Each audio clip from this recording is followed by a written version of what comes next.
Hello, guys. So, we are here with a brand new episode of Physics, Current, Electricity.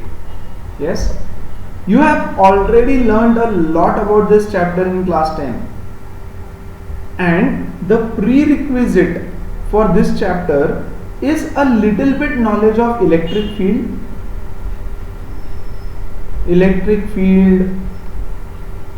electric potential, little bit. For those who have not completely and properly completed these two chapters, still nothing to worry. I'll be teaching everything from basics. As and where required, I'll be dealing with the concepts of electric field also, electric potential also thoda bahut. Yes, today's session will involve most of the things that you already know. Maximum. It is going to be a long session. Most of the things you already know and a few new things as well related to what you know. उसका थोड़ा सा extension रहेगा. Yes, थोड़ा सा advance part. 10th class तक जो electricity सीखा था उसका थोड़ा सा advance part. Now one advice I would like to give to you all. No matter अभी तक क्या किया है, कितना फिजिक्स का पढ़ाई किया है, वॉट एवर, है ना, ये वाला चैप्टर, एक चैप्टर, सिर्फ एक चैप्टर, मैं जिस तरह से बोल रहा हूं उस तरह से प्रिपेयर करके देखो. यस, मैं जो होमवर्क असाइन करूंगा वो करके देखो, एग्जैक्टली उसी मेथड से, वही सीक्वेंस ऑफ बुक्स वैसे ही सॉल्व करके देखो. Fine, and see the difference. Trust me, no one can touch you on current electricity. Then every numerical will be able to solve in the most efficient proper way. ठीक है, so let's begin. आज के लिए I'll give you some homework at the end of it, but let's do all the concepts. Fine, चलो then let's begin. Current, electricity. What do you know about current? Electric current. What is electric current? So according to your, see, that's what I am telling you for now. Everything class 10 का जब नया आएगा तुमको already समझ में आ जाएगा. ठीक है, I will not teach any of the micro concepts today. Micro level पे, micro मतलब एकदम इलेक्ट्रॉन लेवल पे जाके and everything. The further sessions will have that. Yes, तो अभी थोड़ा ऊपर से superficial level पे जो सब पता है. Electricity और current is the rate of flow of charge. Rate of flow of charge, or it is the amount of charge flowing per unit time. अच्छा, यहाँ पे कौन फ्लो होता है इलेक्ट्रिक करंट में? इलेक्ट्रॉन्स. यस, लेकिन हम बोलते हैं कि पॉजिटिव चार्ज फ्लो हुआ, बट एक्चुअली इलेक्ट्रॉन्स फ्लो होते हैं. यस और no? What is the formula of I? I is equal to charge per unit time, which is nothing but n into E by T, where n is the number of electrons, yes, and E is the charge on electron. Total charge is equal to Ne. Q is nothing but the total charge, n into E, number of electrons into charge, which is 1.6 into 10 raised to minus 19 coulomb. Correct. अब इसमें हो क्या रहा है? Basically एक conductor है. ऐसे conductor को जनरली मैं ड्रॉ करूंगा, वैसे तो वायर है बेसिकली, लेकिन ऐसे ड्रॉ करेंगे उसको, क्योंकि काफी सारी चीजें आगे समझानी रहेगी, तो अभी से ही ऐसे ड्रॉ करेंगे. And connecting it to a battery. ठीक है, इसमें बहुत सारे इलेक्ट्रॉन्स हैं, free electrons. Conductors have got a lot of free electrons. अभी ये सब नहीं बताऊंगा, ये पता है, अज्यूम करो. ठीक है, this is positive, this is negative. What will happen now? What is the direction of flow of electrons? The electrons will flow like this. यहाँ पे flow करेगा after the battery is connected. Yes, so this is the direction of flow of electric current. Electric current या electron current.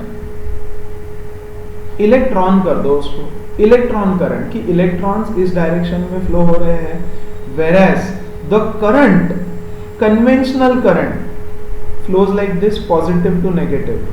Yes, conventional current flows from positive terminal to the negative terminal. Whereas the electron current, that is flow of electrons, electron current means flow of electrons, is from negative to positive. This is called as conventional current. तो हम लोग हमेशा conventional current की ही बात करेंगे. Electrons flowing from positive to negative. Always, always. है ना? What is the unit of current? Unit is coulomb per second, which is also called as ampere. Symbol है A, which is one of the fundamental units. है ना? Now, what type of quantity is current? The type of quantity is a scalar quantity. अभी तुम बोलोगे sir scalar कैसे हो गया, क्योंकि उसको तो डायरेक्शन है. Yes or no? And this is the biggest debate on current, whether current is scalar or vector. बच्चों में तो होता ही है डिबेट, है ना? It is a scalar quantity for two reasons. ऐसे अगर मैं लेमन्स लैंग्वेज में बोलूं तो it is very obvious है कि करंट का direction is from positive to negative, assumed already कि high potential to low potential current flow होता है. तो फिक्स है वो, फिक्स. यस, हमेशा पॉजिटिव टर्मिनल से नेगेटिव टर्मिनल की तरफ जाएगा. लेकिन ऐसा कभी नहीं बोलेंगे ना हम, the current is 5 amperes towards north, towards south, towards left, right, है ना? द एंगल, द डिग्री, यहां देखो डिग्री एंगल बताता हूं. Second reason why it is scalar. Scalar होने के रीजन लिख रहा हूं. It is scalar because it does not obey, does not follow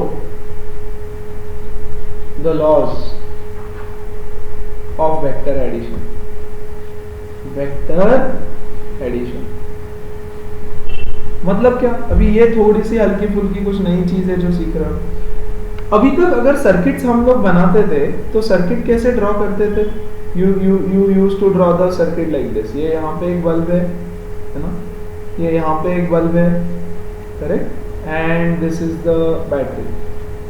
Suppose यहाँ से 10 एम्पियर करंट बाहर आया, यहाँ 10 एम्पियर जाएगा.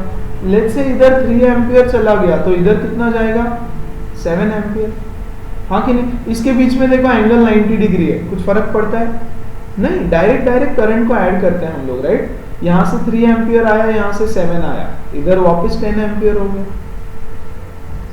Did we ever talk about the angles between them? No. Let's say ये यहाँ से एक वायर आ रहा है, इसमें करंट है 3 एम्पियर. यहाँ से दूसरा वायर आया, इसको ज्वाइन हो गया यहाँ पे करंट आया 2 एम्पियर, और यहाँ से जा रहा है एक वायर ज्वाइन करके सीधा, तो इसमें से कितना करंट जाएगा? 5 ampere. Let's say this angle is 60 degree. क्या फर्क पड़ता है हमको? यस और नो? अगर करंट वेक्टर होता तो ये 5 होता क्या? नहीं, ये होता under root a² + b² + 2ab cos theta. Yes और नो? लेकिन वैसा नहीं हो रहा है. That means current is a scalar quantity. Laws of vector addition उस पे काम नहीं करता. It is more like flow of water. Flow of water की फ्लो की तरह करंट को कंसिडर करो, है ना? इधर से पानी आया, इधर से थोड़ा पानी आया, सारा के सारा पानी ज्वाइन हो जाएगा. किस एंगल पे आ रहा है ना? ये वायर छोटा है, इसका थिकनेस क्या है? It does not depend on the dimensions also. इसका डायमेंशन नहीं, इसका नहीं, है ना? लेट्स से ये पाइप बहुत बड़ा है, ये पाइप छोटा है, तो भी कोई फर्क नहीं पड़ता. यहाँ 5 एम्पियर करंट फ्लो होने वाला. So it does not follow the law of vector addition and it is very obvious कि पॉजिटिव से नेगेटिव की तरफ है, तो हमको उसका टेंशन नहीं लेना है. क्लियर है? And this is all you knew about current till now most probably. ठीक है? अब इसको थोड़ा सा चेंज करेंगे डेफिनेशन, थोड़ा सा, ज्यादा नहीं. Suppose there is a wire, conductor, and इस पॉइंट से, इस पर्टिकुलर पॉइंट से एक छोटा सा चार्ज dq फ्लो होता है in a very very small interval of time dt. Yes, in a very small time, very small time, a very small charge will flow through it? Yes or no? Very small charge will flow through it. In that case we say that the current I, दो type के current defined है, दो type, I average and I instantaneous. I average and I instantaneous. What is I average? The total charge upon the total time period. See, this is nothing but the total charge divided by the total time period, जिसके लिए वो charge flow है, जितने time के लिए. And instantaneous is the amount of current flowing at a particular instant, which is nothing but dq by dt. Yes or no? A very small charge flowing for a very small time. That means I is nothing but the first derivative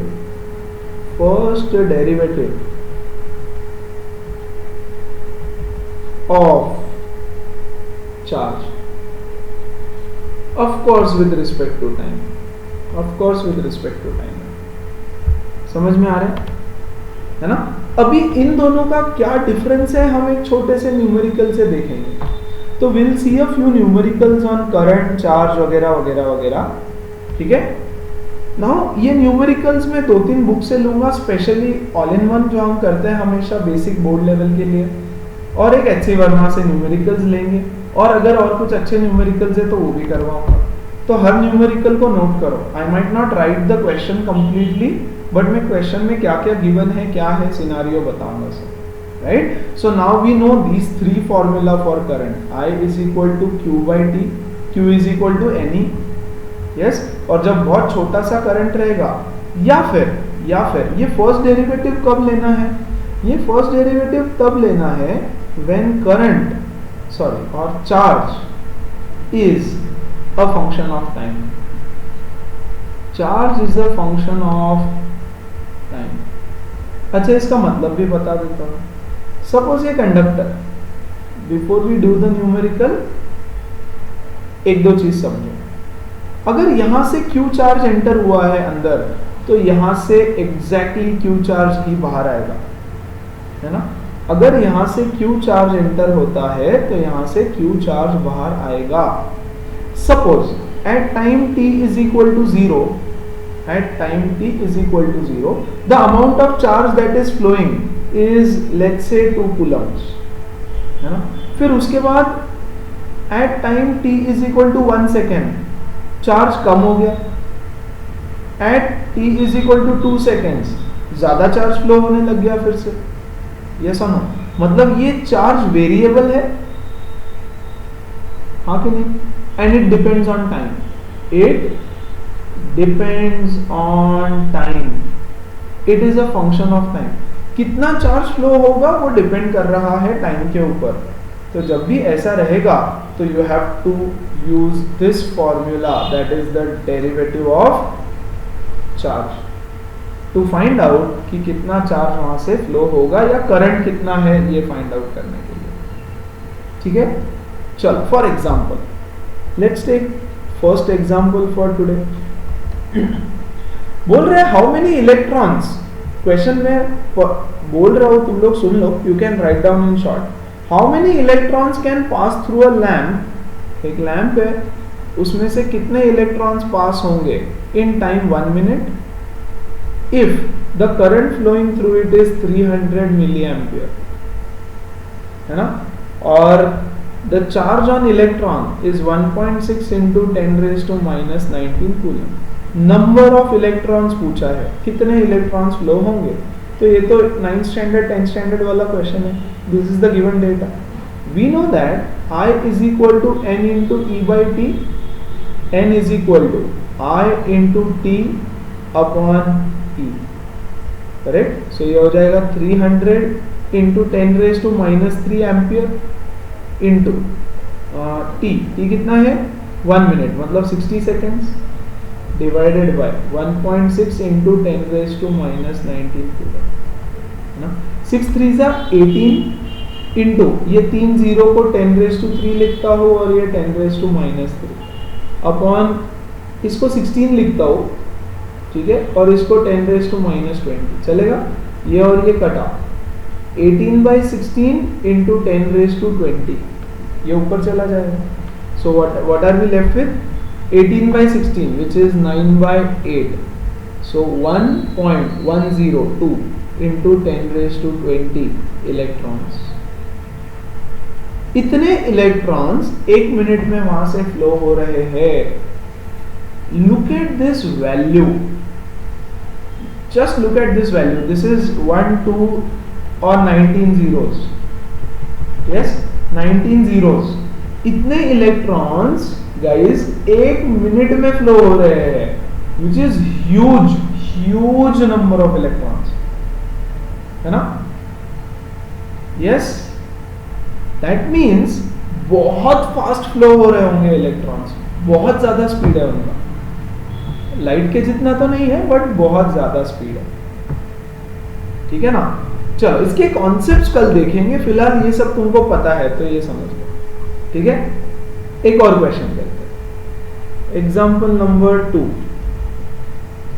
let's say Q is equal to t² plus 4t plus 5 ये given है। बोल रहा है find the I instantaneous current instantaneous at t is equal to 2 seconds and I average, yes, between 0 to 2 seconds। Average current और instantaneous current निकालो, right. देखो यहाँ पे charge depends on time. t की वैल्यू 1 डालोगे तो अलग आएगा, t की वैल्यू 2 डालोगे तो चार्ज अलग आएगा, है ना। सो पहले I instantaneous is equal to dq by dt। dq मतलब चार्ज का डेरिवेटिव, t² का डेरिवेटिव 2t प्लस 4t का डेरिवेटिव 4, यस। और उन्होंने बोला है at t is equal to 2, तो t की वैल्यू 2 डाल दो इसमें, तो I is equal to 2 into 2 plus 4 which is equal to 8 ampere. So the instantaneous current मतलब क्या, इंस्टेंटेनियस करंट मतलब जब तुमने 2 सेकेंड के बाद इस पॉइंट पे देखा, let's say this is the conductor, ये पॉइंट से कितना चार्ज फ्लो हो रहा है। तो जब 2 सेकेंड हुए और तुमने इसके पास देखा, और सपोज तुम शक्तिमान हो और तुम काउंट कर सकते हो कितने इलेक्ट्रॉन्स उसमें से फ्लो हो रहे हैं at this particular instant, then you can calculate the amount of current flowing through it. Yes और नो। सो हियर देखो Q is the function of time, yes और नो, है ना। फिर बोला है I average, find the average current in the first 2 seconds, delta Q by delta T। 2 seconds मतलब क्या, 0 सेकेंड से लेके 2 seconds तक टोटल कितना चार्ज फ्लो हुआ है, total charge, yes, between 0 to 2 seconds upon total time, yes. तो 0 to 2 seconds पे जब 2 seconds थे तो इतना चार्ज, और जब 0 seconds थे तो इतना charge, divided by time 2 minus the initial time 0 second. तो अब यहाँ क्या करेंगे, बेसिकली ये जो Q का इक्वेशन है उसमें 2 डाल दो, 2 सेकेंड्स है ना, तो T के बदले 2 डाल दो। सो Q कितना मिलेगा मुझे, 2 2s are 4 plus 4 2s are 8 plus 5 minus when the time is 0 seconds, तो कितना चार्ज फ्लो हो रहा रहेगा। लेट्स से टाइम चालू ही नहीं हुआ जस्ट, तो भी इसमें कुछ फ्री इलेक्ट्रॉन्स तो रहेंगे जो मे बी वाइब्रेट कर रहे हैं, कुछ ना कुछ चल रहा है उनके बीच में, है ना। सो 0 प्लस 0 प्लस 5 इतना चार्ज है उसमें अभी भी 5 something, correct, upon total time 2 second. Yes, ये 5 से 5 कटा, 8 प्लस 4 16 अपॉन बराबर है ना, 2 2s are 4 4 2s are 8 16 plus 5, ये 5 से ये 5 कटेगा, यस। अरे 4 प्लस 8 16 कैसा रे, 12 by 2 6 ampere. 6 ampere current is the average current जो 2 सेकेंड में फ्लो हुआ है। तो 2 सेकेंड का चार्ज माइनस, मतलब पहले 2 सेकेंड का total charge in first 2 seconds. तो 0 पे जितना था माइनस, या सॉरी 2 पे जितना था माइनस 0। Getting it? क्लियर है ना? चलो एक और numerical, example 3। I is equal to t square plus 1. Find, अभी I दिया है, I is a function of time, मतलब the current is changing with time। 1 second में अलग करंट, 2 सेकेंड में अलग current. Find the charge flown through the cross section between 0 to 3 seconds। पहले 3 second में कितना चार्ज फ्लो हुआ है ये फाइंड करना है, and also find the number of electrons, कितने इलेक्ट्रॉन्स फ्लो किए। यस, अब ध्यान दो, चार्ज फाइंड करना है। पिछले क्वेश्चन में चार्ज दे रखा था, करंट निकालना, तो I is equal to dq by dt। Yes, ये dt को इधर लेके आओ, तो dq is equal to I dt, हाँ कि नहीं? अब टोटल चार्ज फाइंड करना है मुझे, total charge for the first 3 seconds. तो इधर भी इंटीग्रेट कर दो, इधर भी इंटीग्रेट कर दो। यस और no? dq dq dq dq dq ऐसे छोटे छोटे छोटे छोटे चार्ज ऐड करते जाओगे, तो what is the integral of dq? q। Yes, और 0 से 3 सेकेंड्स I की वैल्यू क्या है? t square plus 1 into dt। Correct? कर दो इंटीग्रेट, ये आ जाएगा t cube by 3 plus t। Integration of t square is t cube by 3 and integration of t is 1 is t। 0 से 3 सेकेंड्स तक upper limit minus lower limit, 3 cube upon 3 plus 3 minus 0 plus 0, है ना? तो ये गया 9 square, ये 3 square 9 plus 3 12 coulomb. इतना charge flow हो रहा है उसमें से इन 3 सेकेंड्स, 3 सेकेंड में इतना चार्ज फ्लो हो रहा है। That is the solution. अच्छा, नंबर ऑफ इलेक्ट्रॉन्स भी बोला है, तो we know that q is equal to n into e, n is equal to q by e. q कितना है? 12 coulomb upon 1.6 into 10 raise to minus 19 coulomb. ठीक है, तो इसको लिखेंगे 12 by 16 into 10 raise to minus 20, 4 3 4 4, so ये आएगा 0.75 into 10 raise to 20 Coulomb's. ठीक है, तो इसको 7.5 में लिखते हैं। इतने सारे कूलम्स नहीं, इतने इलेक्ट्रॉन्स, नंबर ऑफ इलेक्ट्रॉन्स है ना, नंबर ऑफ इलेक्ट्रॉन्स, तो number of electrons will just be a number. तो इतने इलेक्ट्रॉन्स उसमें से फ्लो हो रहे हैं। क्लियर है? Yes, so these are the questions on current. चलो एक और करते हैं। बोल रहे हैं electron moves in a circle of radius 10 centimetre. एक इलेक्ट्रॉन है यहाँ पे, दिस इज एन इलेक्ट्रॉन, और ये मूव कर रहा है इस सर्कल के around which has a radius of 10 centimetre with a constant speed the constant speed of 4 into 10 raised to 6 meter per second. Find the electric current at a point on the circle. कोई भी एक point ले लो, वहां पे current निकालने बोला है। Find the current at any point on the circle. ठीक है? How do you solve this? एक बार थोड़ा सा पॉज करो और ट्राई कर लो, है ना? बाकी में हम करेंगे फिर अभी साथ में। चलो, अब सबसे पहले एक इलेक्ट्रॉन है तो नंबर ऑफ इलेक्ट्रॉन्स तो हमको पता है 1, और इलेक्ट्रॉन है तो उसका चार्ज भी पता है हमको, है ना? चार्ज भी पता है, so it is 1.6 into 10 raise to minus 19 coulomb. Number of electrons पता है, ये भी पता है। See I is equal to q by t is the formula. q तो पता है, ये चार्ज, एक इलेक्ट्रॉन है तो उसका चार्ज पता है, q पूरा पता है। अरे n into E by T, n is 1, e is this. अब पता क्या नहीं है? वो है टाइम। टाइम पीरियड नहीं पता, यस और नो? तो टाइम कैसे निकालेंगे? So you will have to use all of this, इसका नॉलेज यूज करना पड़ेगा। नाउ एक पॉइंट तो यहां से चालू किया, यही पॉइंट कंसिडर करो। How much distance does it travel? 2 pi r। Yes, for example speed is equal to distance upon time का फॉर्मूला यूज करो। ठीक है, एक सरकमफरेंस कंप्लीट करने के लिए कितना टाइम लगेगा?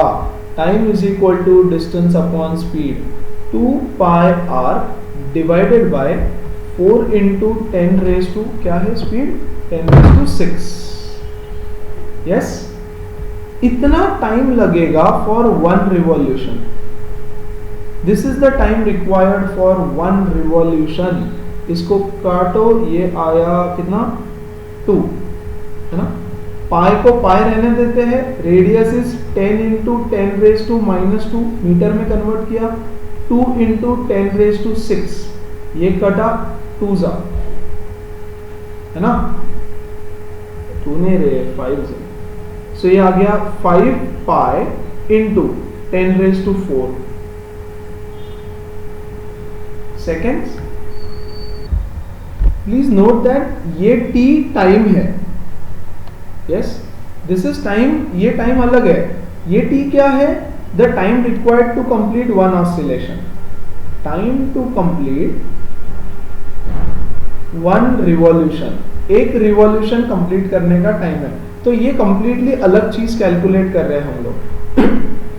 The time to complete 1 oscillation, ठीक है। 1 रिवॉल्यूशन कंप्लीट करने के लिए 5 pi into 10 raise to 4 seconds लगता है। यस, तो 1 सेकेंड में कितने रिवॉल्यूशंस कंप्लीट करेगा, है ना? तो ये फ्रीक्वेंसी निकलेगा उसका, फ्रीक्वेंसी f। यस और no? So f is equal to, cross multiply करो, f is equal to 1 upon 5 pi into 10 raise to 4। जैसे एक्चुअली फ्रीक्वेंसी निकालने की भी जरूरत नहीं पड़ेगी, है ना? This is time to complete 1 revolution जो है वो टाइम निकल गया हमारा। Speed is equal to distance upon time, yes, and the amount of time taken to complete 1 revolution. Yes, 1 second दे दो मुझे। नहीं, you will have to find out. See, basically current पूछा है सिर्फ, yes, and how do we define current? Current is equal to charge per unit time, per unit time. तो ये तो एक रिवॉल्यूशन कंप्लीट करने का टाइम निकला है। प्लीज समझ रहे हैं क्या? एक रिवॉल्यूशन कंप्लीट करने के लिए कितना टाइम लगता है? तो 1 सेकेंड में कितना रिवॉल्यूशन कंप्लीट करेगा? Yes, in 1 second how much does it travel? ठीक है, इसमें थोड़ा सा मिस्टेक हुआ है मेरी तरफ से ही। I am solving this question once again, है ना? सॉरी अबाउट दैट, थोड़ा सा मेरा ही गड़बड़ हो गया। देखो, इसको कैसे सॉल्व करना पड़ेगा इज, क्वेश्चन वापस बता रहा हूं। There is an electron which is revolving in a circle, ठीक है, of radius 10 सेंटीमीटर। तो इलेक्ट्रॉन का चार्ज पता है हमको 1.6 into 10 raise to -19। Yes, radius दे रखा है 10 centimetre which is nothing but 0.1 metre, ठीक है। How much current is flowing through a point दिया है। सपोज मैं ये पॉइंट ले लेता हूं, this is a point A. ये देखो, ये इलेक्ट्रॉन यहां से फ्लो होगा, यस और नो? ये इलेक्ट्रॉन ऐसे जाएगा, यहां से फ्लो होगा 1 बार, 2 बार, 3 बार, 4 बार। जब 1 बार फ्लो होगा तो उसमें से इतना चार्ज फ्लो होगा। जब 2 बार जाएगा वहां से, जब यहां से 2 बार जाएगा 1 टाइम, जब यहां से 1 बार जाएगा तो कितना चार्ज फ्लो होगा? 1.6 इंटू 10 रेज टू -19। जब 2 टाइम्स यहां से जाएगा, दूसरी बार भी यहां से गया, लेट्स से एक और बार वहां से गया, तो कितना चार्ज फ्लो होगा? 2 इंटू 1.6 इंटू 10 रेज टू -19। जब 3 बार वहां से जाएगा तो कितना चार्ज फ्लो होगा? 1.6 इंटू 10 रेज टू -19। यस और नो? मतलब हमको पहले तो फाइंड करना है कितना टोटल चार्ज वहां से फ्लो हुआ। I is equal to charge upon time. Yes और नो? तो सबसे पहले हम फाइंड करेंगे कि यहां से वो कितनी बार गया है। How many times it has crossed this particular point A point उसने कितनी बार क्रॉस किया है, मतलब मुझे फाइंड क्या करना है, नंबर ऑफ रिवॉल्यूशंस, यस और नो, पर सेकेंड। 1 सेकेंड का टाइम चाहिए, टाइम हम 1 सेकेंड लेंगे, टाइम 1 सेकेंड लेने वाले हैं, time is equal to 1 second. तो 1 सेकेंड में वो कितनी बार वहां से गया है, number of revolutions per second is equal to speed उसका जो रहेगा वो divided by 2 pi r circumference, yes और no, number of revolutions is speed upon the circumference. 4 into 10 raised to minus 10 raised to 6 दिया है, the speed is given as 4 into 10 raised to 6 metre पर second, और ये कितना होगा 2 into pi into how much is this r 0.1, correct. तो ये हो जाएगा 2, yes, so 2 by pi into ये यहां से पॉइंट हटा के एक 0 ऊपर दे देंगे 10 raised to 7। इतने रिवॉल्यूशंस उसने किए 1 सेकेंड के अंदर। मैं उल्टा कैलकुलेट कर रहा था एक्चुअली, ऊपर मैं उल्टा कैलकुलेट कर रहा था, right. These many number of times it has passed this point A, है ना। तो इसमें से कितना चार्ज फ्लो हुआ रहेगा, total charge, how much charge इसमें से फ्लो हुआ है, 2 by pi into 10 raised to 7 times into charge of 1 electron 1.6 into 10 raised to minus 19, इतना चार्ज उसमें से फ्लो हुआ है। उसमें से मतलब ये पॉइंट से, पॉइंट ए से इतना चार्ज फ्लो हुआ है। गेटिंग इट, समझ में आया, yes.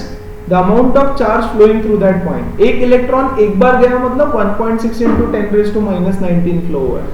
So 2 into 16 is 3.2 upon pi का वैल्यू 3.14 इंटू 10 raised to 7 और 10 raised to 19 is 10 raised to minus 12 which is nothing but, अब यार इसको अप्रोक्सीमेटली 1 ले लूं क्या, 1 into 10 raised to minus 12 coulomb, इतना चार्ज उसमें से फ्लो हो रहा है पॉइंट ए में से इन 1 second, in 1 second. Therefore I is equal to Q by T, Q कितना है 1 into 10 raised to minus 12, time कितना है 1 second, so how much is the current, 10 raised to minus 12 ampere, clear है, yes। So you have to find the total charge flowing through the given point in 1 second, है ना। एक बार flow हुआ तो इतना charge, electron है सिर्फ एक सिंगल इलेक्ट्रॉन, 2 बार अगर वो इलेक्ट्रॉन पॉइंट ए से जाएगा तो इतना चार्ज फ्लो होगा, 3 बार गया तो इतना चार्ज फ्लो होगा, है ना। तो कितनी बार वहां से गया ये फाइंड किया, number of revolutions per second, 1 second में कितनी बार वहां से पास हुआ है, क्लियर है। And hence you get your answer. Charge मिला तो टाइम मिल गया, सॉरी करंट मिल गया, क्लियर है। So these were a few questions from H C. Verma, yes, almost all, yes. और यही क्वेश्चंस आएंगे बोर्ड लेवल पे भी और अदर एग्जाम्स लेवल पे, fine. So this is all about current that we are going to discuss today. अब current हुआ स्केलर क्वांटिटी, तो करंट के बदले एक नया क्वांटिटी अब हम सीखेंगे, that is current density. Current density, अब ये करंट डेंसिटी क्या है, डेफिनेशन इज, अच्छा, formula is the amount of current flowing per unit area, और वही डेफिनेशन है, current density is the amount of current flowing per unit area. Unit क्या रहेगा इसका, ampere per metre square, and it is a vector quantity, है ना। और हम लेंगे area vector, actually area vector लेना पड़ेगा हमको। अब इसका मतलब क्या है समझो, यह है एक कंडक्टर, ठीक है, यहां से आई करंट फ्लो हो रहा है, यहां से आई करंट बाहर निकलेगा। I will consider only this cross section, ये इतना पार्ट, सिर्फ एक छोटा सा पतला सा एरिया, इस जगह से कितना करंट, इस एरिया से कितना करंट फ्लो हो रहा है, इतने एरिया से कितना करंट फ्लो हो रहा है is nothing but the current density, the amount of current flowing per unit area. Yes, now J is a vector quantity, तो इसका डायरेक्शन क्या रहेगा? Direction is same as that of current. ठीक है. अभी ये जो एरिया है A, area should be perpendicular to I. Area is always perpendicular to the current, but area vector, the area vector should be parallel to current. ये सबसे important है. तो इसको समझने के लिए एक डायग्राम और बनाता हूं. Now this is our conductor. Yes, और हमने बोला कि ये एरिया ले लो. इस एरिया से कितना करंट पास हो रहा है ना? सी, अगर यहां से I करंट पास हो रहा है ऐसे, तो क्या इस एरिया से भी I करंट ही पास होगा? नहीं. अब वो चेंज होने वाला है. यस और no? We know that area vector is perpendicular to area. Yes और no? This is area vector. Correct. Area vector इधर की तरफ रहेगा and let's say this angle is theta. Area vector और I का एंगल है theta. तो इसको ब्रेक डाउन करो. ये आएगा A cos थीटा और इधर आएगा A sin theta. Area vector के कंपोनेंट्स है ना. पिछले चैप्टर में एरिया वेक्टर पढ़ा था हमने. Area vector is perpendicular to the area and area is a vector quantity, ये पढ़ा था हमने. यस और नो?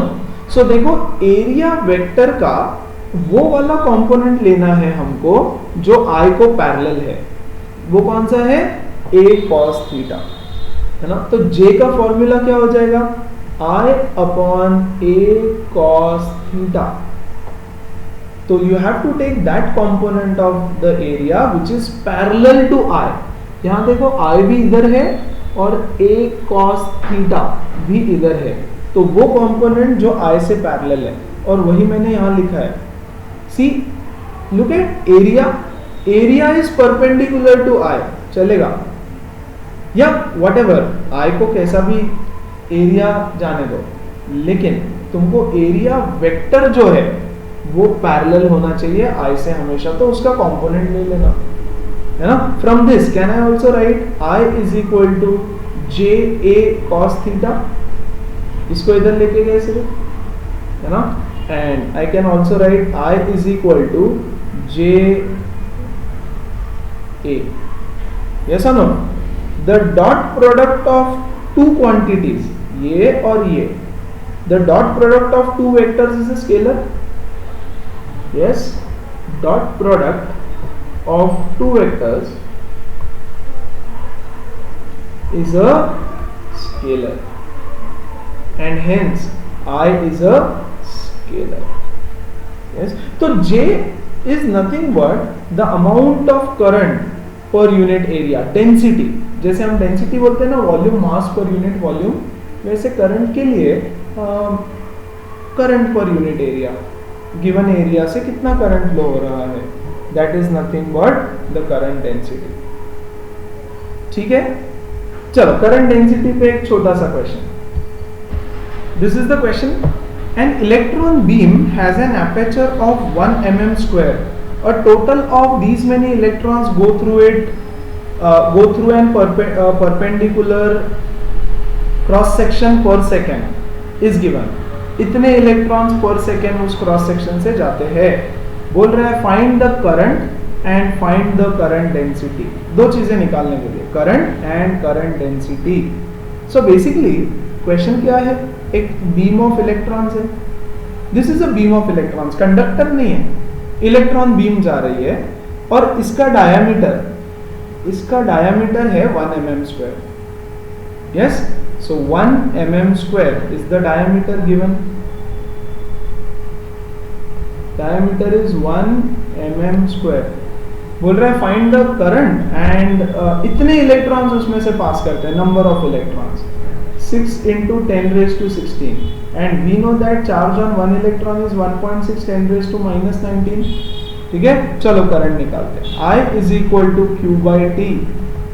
Q कितना है? N into E upon time is 1 second. Yes, N how much?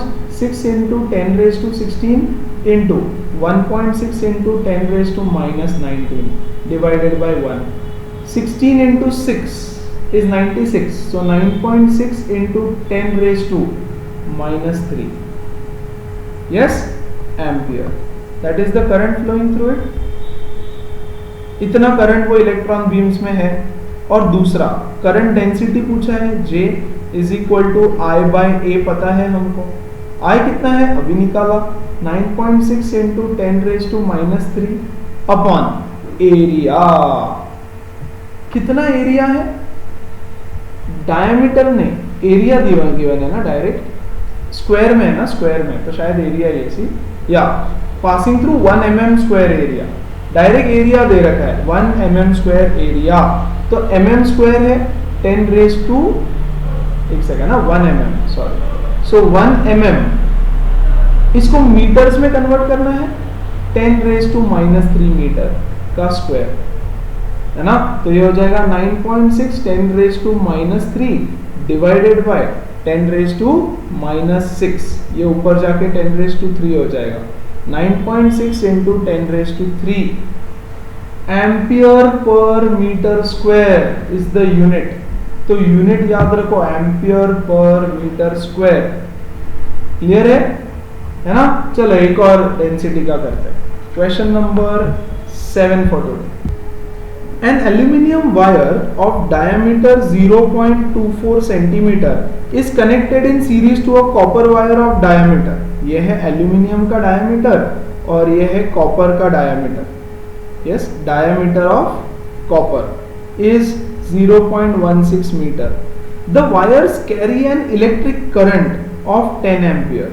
The amount of current passing through them is 10 ampere. Determine the current density. The current density of aluminium wire पूछा है तुमको.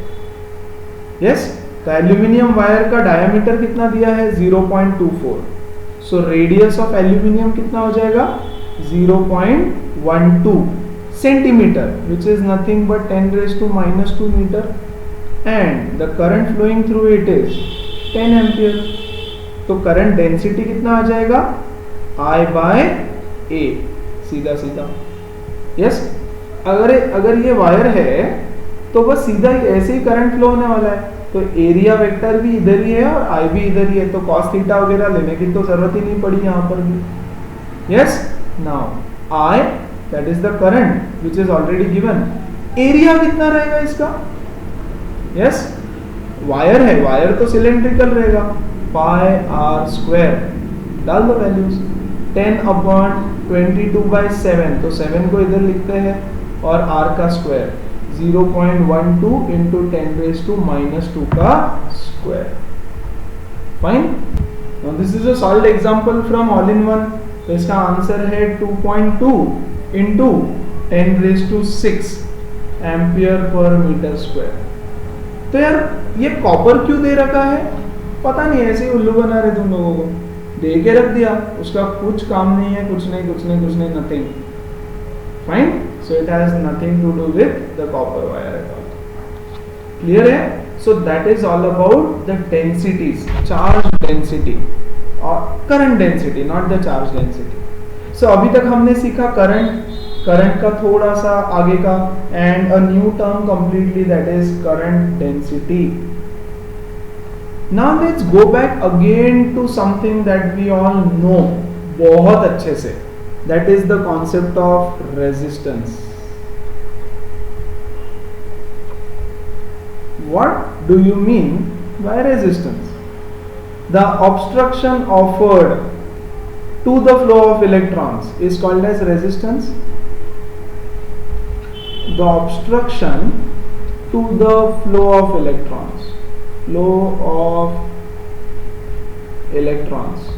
is called as resistance. कौन offer करता है ये obstruction?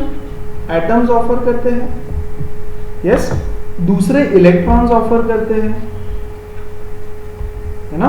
And obstruction मतलब oppose करेंगे, उसके मोशन को अपोज करते हैं, and hence that is called as the resistance. To resist the motion is called as resistance.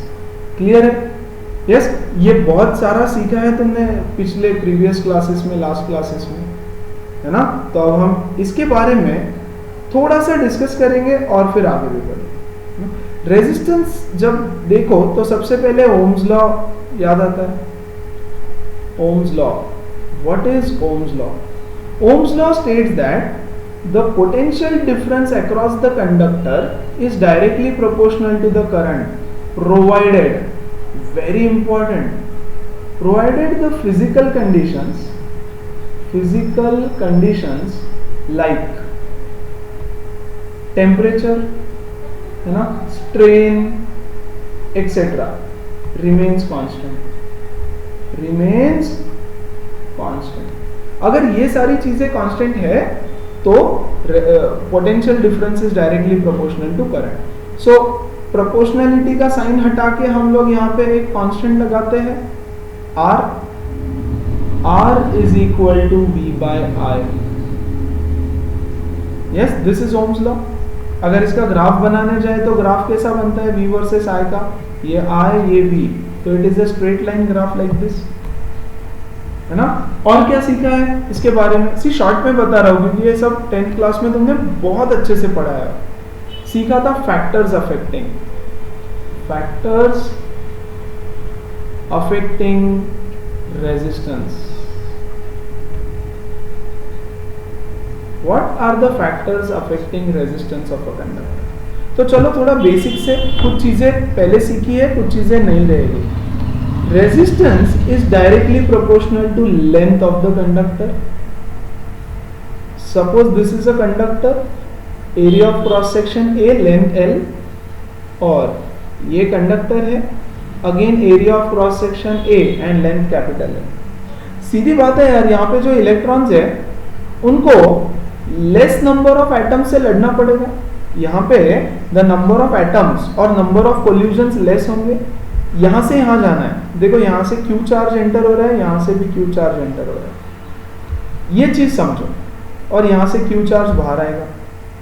Yes जितना चार्ज एंटर होगा उतना चार्ज बाहर आएगा।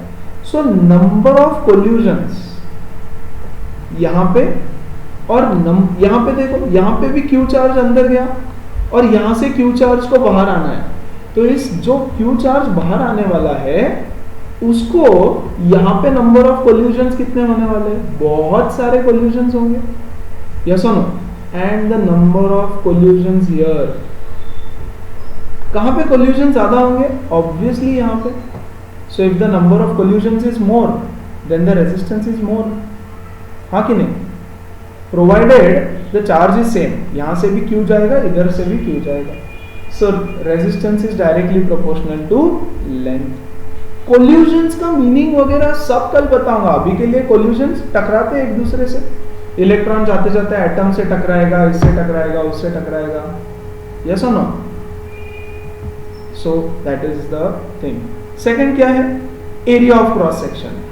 Resistance is inversely proportional to area of cross section, याद है ना, ये भी पढ़ा है, करेक्ट। अब यहाँ पे दिस इज अ कंडक्टर जिसका लेंथ है L and area of cross section है A, स्मॉल a लेते हैं, स्मॉल a, यहां से Q चार्ज अंदर जाएगा Q, और ये है एक कंडक्टर जिसका लेंथ इक्वल है, L ही है, यहां से भी Q चार्ज अंदर जाएगा but area of cross section बड़ा है, यस और नो।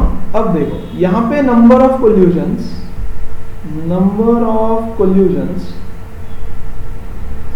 और यहां पे number of कोल्यूजन्स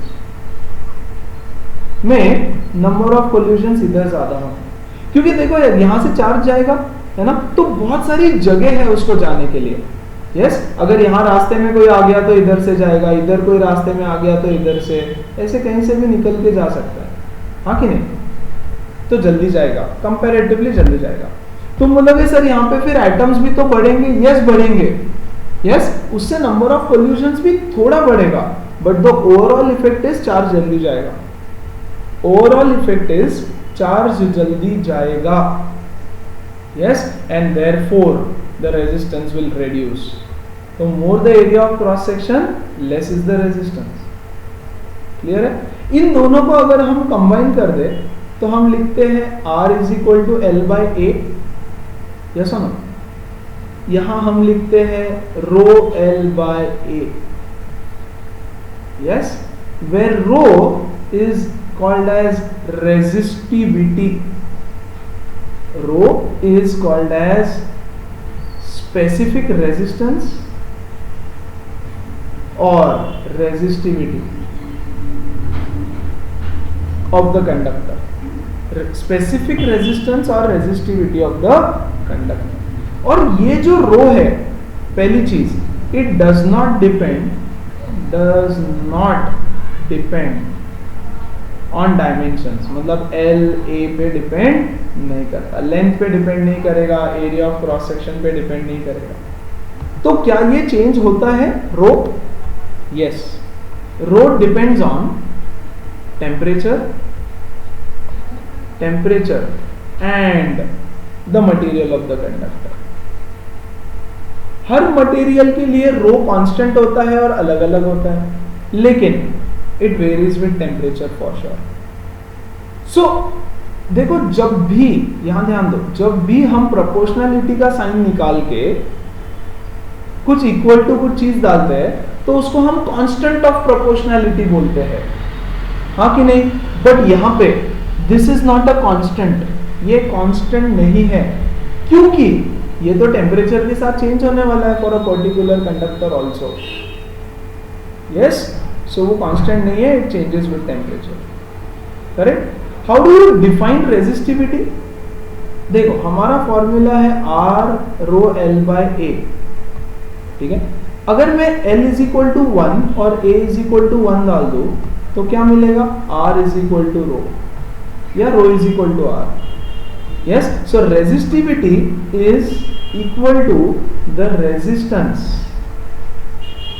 of a conductor of unit length and unit area of cross section, unit area of cross section. जब लेंथ 1 फिक्स कर दी मैंने, एरिया भी 1 फिक्स कर दिया, यूनिट एरिया फिक्स कर दिया, then it is equal to the resistance of the conductor.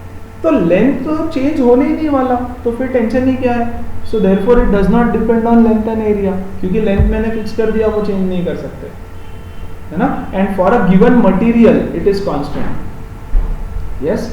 Row is constant, fixed constant for a given material. मतलब कॉपर के लिए उसकी वैल्यू फिक्स है ना? एल्यूमिनियम के लिए उसकी वैल्यू फिक्स है, एंड सो ऑन। लेकिन फिर भी फिक्स नहीं है, टेम्परेचर के साथ चेंज होगी, ठीक है क्या? So that is resistivity. ये एक फॉर्मूला जो इंपॉर्टेंट है, R is equal to rho L by A, सीखा है 10th क्लास में ना? फर्दर एक है लेंथ फैक्टर, दूसरा है area factor. Third factor on which resistance depends is temperature. How does resistance depend on temperature? 10th class में सिर्फ इतना पढ़ा था, resistance is directly proportional to temperature, yes और नो? रेजिस्टेंस बढ़ा तो टेम्परेचर बढ़ा तो रेजिस्टेंस बढ़ेगा। अब इसको हम थोड़ा सा चेंज करेंगे, चेंज नहीं करेंगे, we will divide it into 2-3 categories. For conductors क्या होगा? कंडक्टर के लिए, सी, इन अ कंडक्टर क्या है? कंडक्टर वो चीज है जिसमें बहुत सारे फ्री इलेक्ट्रॉन्स है, huge number of free electrons, है ना? बहुत सारे फ्री इलेक्ट्रॉन्स कितने हैं? बहुत सारे, मतलब 10⁻30 इतने फ्री इलेक्ट्रॉन्स है पर मीटर क्यूब। 1 मीटर क्यूब का अगर मैं कंडक्टर ले लूं तो 10⁻30, गाइस प्लीज इमेजिन कितना बड़ा नंबर है वो, इतने फ्री इलेक्ट्रॉन्स उसके अंदर होते हैं। यस, अब देखो दो cases, case number 1, case number 2, यहां लिखूंगा ऐसे और उसको अच्छे से समझें। ठीक है, कल इसका और ज्यादा पोस्टमार्टम होगा। ये जो है ना, ये फॉर्मूला हमारा, इसका कल मतलब नेक्स्ट सेशन में बहुत बड़ा पोस्टमार्टम होने वाला है। इनफैक्ट रो का पोस्टमार्टम हो जाएगा, बहुत बड़ा होगा। ठीक है, तो उसके पहले ये समझना जरूरी है, और ये है ही सिलेबस में भी है। ठीक है, now let's say the temperature increases, temperature बढ़ा, जैसे ही टेम्परेचर बढ़ेगा the kinetic thermal energy, thermal kinetic energy of electrons will increase, और वाइब्रेशंस बोल दे इसको, vibrations of electrons will increase. अगर नंबर ऑफ वाइब्रेशंस बढ़ गए, यस, तो नंबर ऑफ कोल्यूशंस बढ़ जाएंगे, the number of collisions will go up, and if the number of collisions will increase then definitely the resistance will increase. Obstruction बढ़ेगा ना, yes or no, and resistivity will also increase. See guys, this is same as this. देखो एक conductor है, बस है, बस PMT बस, PMT बस में तुम यहां से अंदर गए, फाइन, और अगर बीच में बहुत भीड़ है, बहुत भीड़, सपोज तुमको यहां से आना है और सीधा सीधा इधर से निकल के बाहर निकलना है, करेक्ट। अब मुझे बताओ, अगर रास्ते में बहुत सारे लोग खड़े हैं यहाँ पे, यस, तो नंबर ऑफ कोल्यूशन ज्यादा होंगे, इसको धक्का मारेगा, उसको मुक्का मारेगा, यस और नो, तो यहाँ से यहाँ जाने में ऑब्स्ट्रक्शन बढ़ गया कि नहीं? सो जैसे कोल्यूशन बढ़ेगा रेजिस्टेंस बढ़ जाएगा, स्ट्रेट फॉरवर्ड, क्लियर है। सेकेंड, क्या हो सकता है, as the temperature increases the ionization of atoms will happen, ionization of atoms होगा, yes, due to which more electrons will be added to the conductor, yes or no? देखो ionisation मतलब क्या, अरे दो एटम्स का फ्रिक्शन होता है तो आउटर मोस्ट शेल का इलेक्ट्रॉन निकल जाता है वहां से, और इलेक्ट्रॉन निकल गया तो वो आयन में कन्वर्ट हो गया, मतलब आयोनाइजेशन हो गया। मतलब now the amount of charge available for conduction increases, electrons charge conduct कर रहे हैं, अब ज्यादा इलेक्ट्रॉन्स हो गए तो चार्ज बढ़ जाएगा। हाँ माना उनका कोल्यूशन भी बढ़ेगा, लेकिन कोल्यूशन का केस मैंने यहाँ पे ले लिया, चार्ज तो बढ़ेगा, यस और नो। और if the charge increases, charge increase हुआ मतलब करंट इंक्रीज हुआ, yes, so the resistance will go down and the resistivity will also go down. But overall जो इफेक्ट होगा, देखो वहां पे ऑलरेडी 10⁻30 के पावर इतने इलेक्ट्रॉन्स है ना, तो आयोनाइजेशन से कितने इलेक्ट्रॉन्स ऐड हो जाएंगे भाई, 100, 200, 500, 1000, 10,000, 20,000, है ना, which is very insignificant. Yes or no? So this is very insignificant. Yes? तो ये चीज डोमिनेट करेगी, और अगर ये चीज डोमिनेट करेगी तो इसलिए for conductors if the temperature increases the resistance will also increase. Resistance is directly proportional to temperature for conductors, है ना। तो इसका ग्राफ बनेगा एक, इधर है रेजिस्टेंस और रेजिस्टिविटी दोनों सेम ही है, और यहाँ पे temperature in kelvin, specially for metals, ये ग्राफ ऐसा रहेगा कुछ, यहाँ ऐसे कर्व रहेगा पहले और फिर ऑलमोस्ट लीनियर, यहाँ तक ऐसा क्वाड्रेटिक कर्व रहेगा और फिर इसके आगे ऑलमोस्ट ऐसे लीनियर ग्राफ रहेगा। सो सी टेम्परेचर बढ़ रहा है तो रेजिस्टेंस भी बढ़ते जा रहा है for conductors only, that is metals. तो यहाँ कंडक्टर्स के जगह पे मैं मेटल्स भी लिख देता हूं, ठीक है। ये हो गया first case for conductors. Second, semiconductors.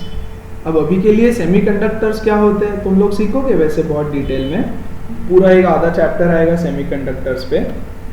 फिलहाल के लिए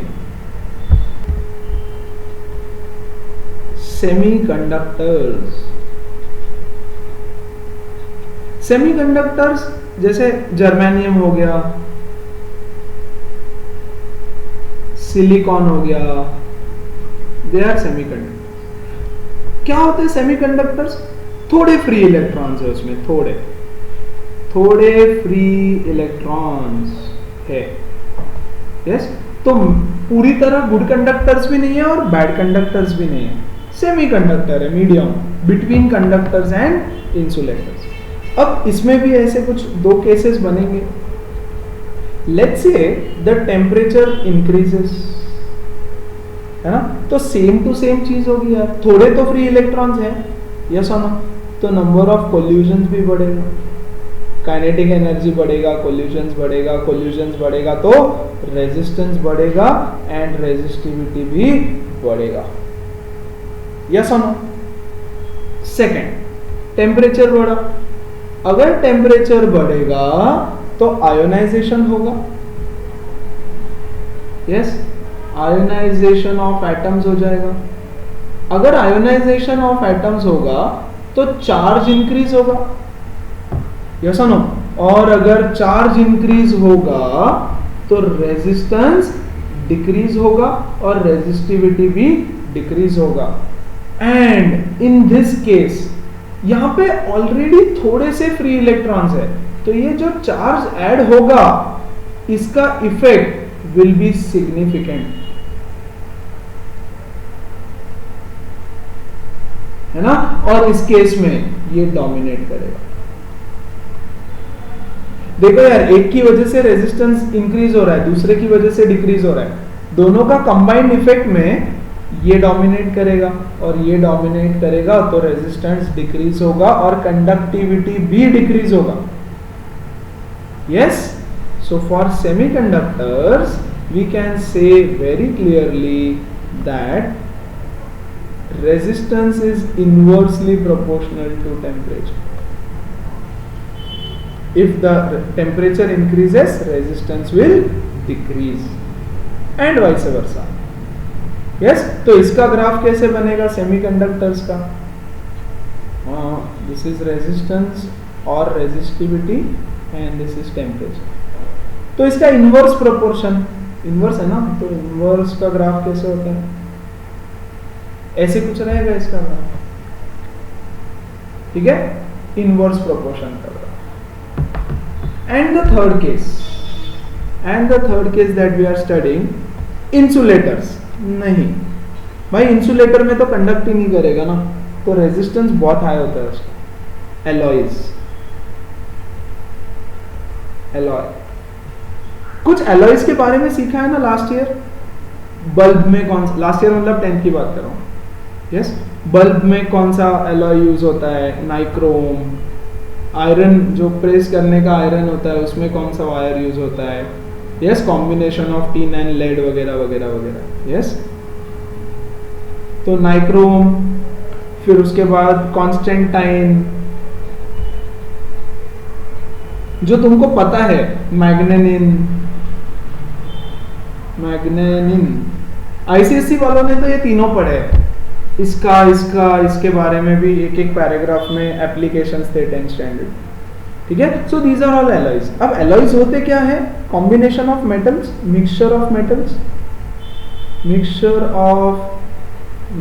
है, ठीक है, लेकिन दे आर ऑलमोस्ट अनअफेक्टेड, मतलब resistance and resistivity are almost unaffected with increase in temperature. देखो केस 1, टेम्परेचर बढ़ा, टेम्परेचर इंक्रीज तो number of collisions increase, yes, collisions increase तो resistance increase, resistivity also increase. Second case, temperature increase तो amount of charge will also increase, therefore the resistance will decrease and the resistivity will also decrease, और ये दोनों एक दूसरे को nullify कर देंगे, ऑलमोस्ट नलिफाई करेंगे, almost nullify, and therefore yes, resistance and resistivity are almost unaffected by temperature for alloys, है ना. लेकिन यार गाइस कितना भी बोले, कितना भी, तो प्रैक्टिकली है तो मेटल ही बना हुआ, तो कॉम्बिनेशन ऑफ मेटल से है.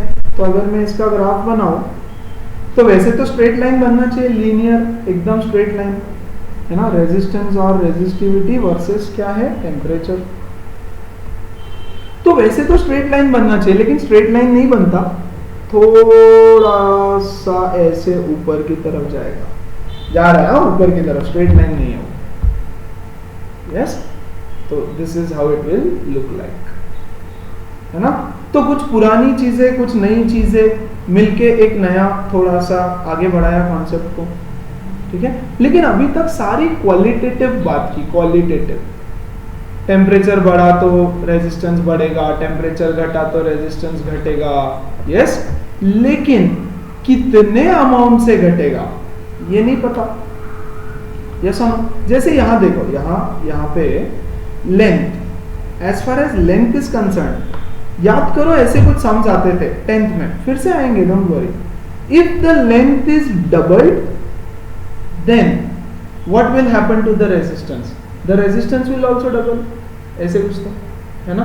If the area of cross section is half, तो रेजिस्टेंस कितने से चेंज होगा, क्वांटिफाई करते थे कि रेजिस्टेंस इतने से चेंज होगा.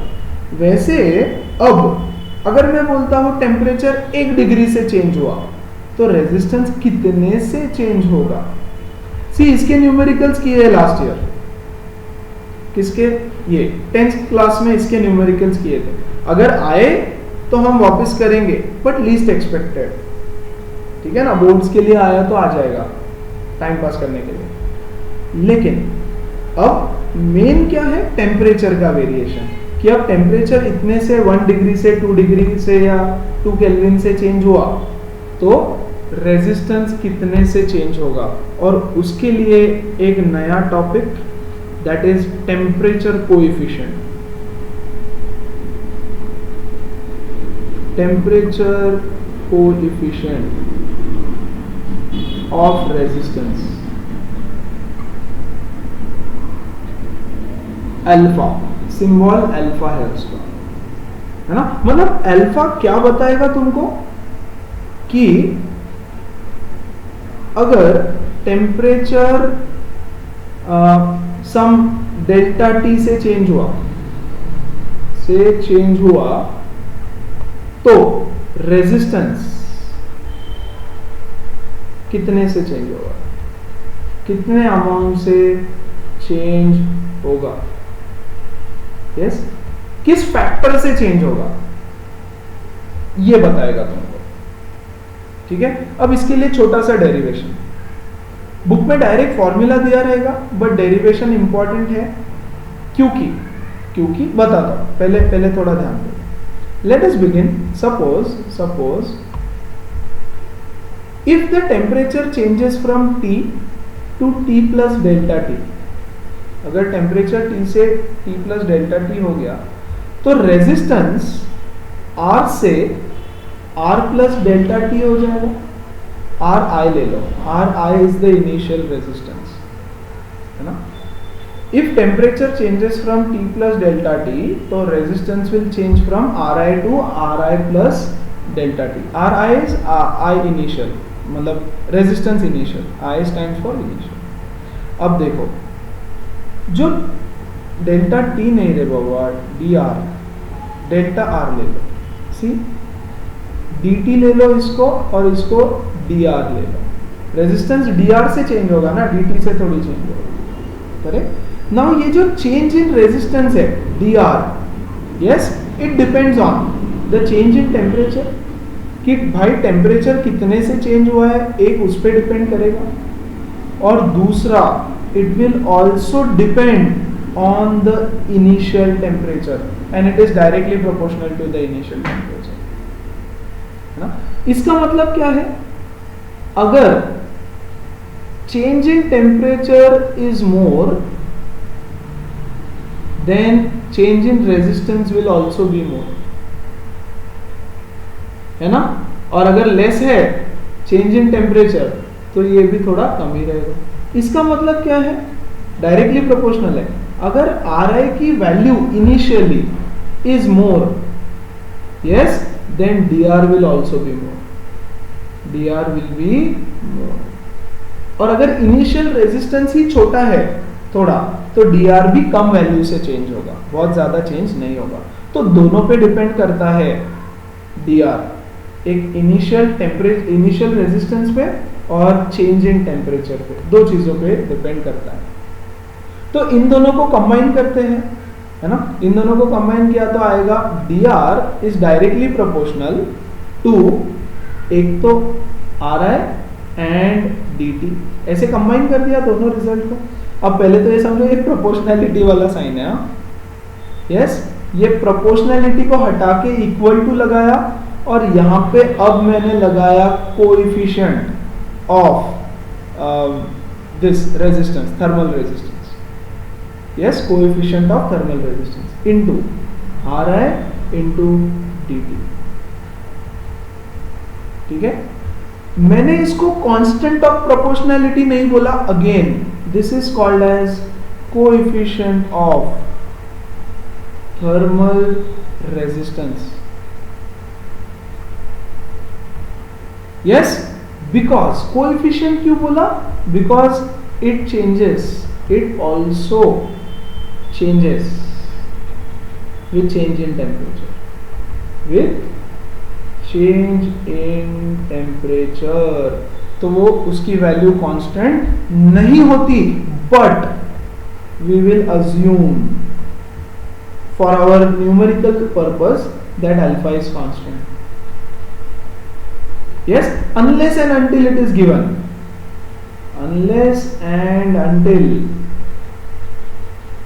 गिवन हो कि भाई वो कांस्टेंट नहीं है. ऐसा अगर गिवन नहीं है तो कांस्टेंट ही पकड़ लेना उसको.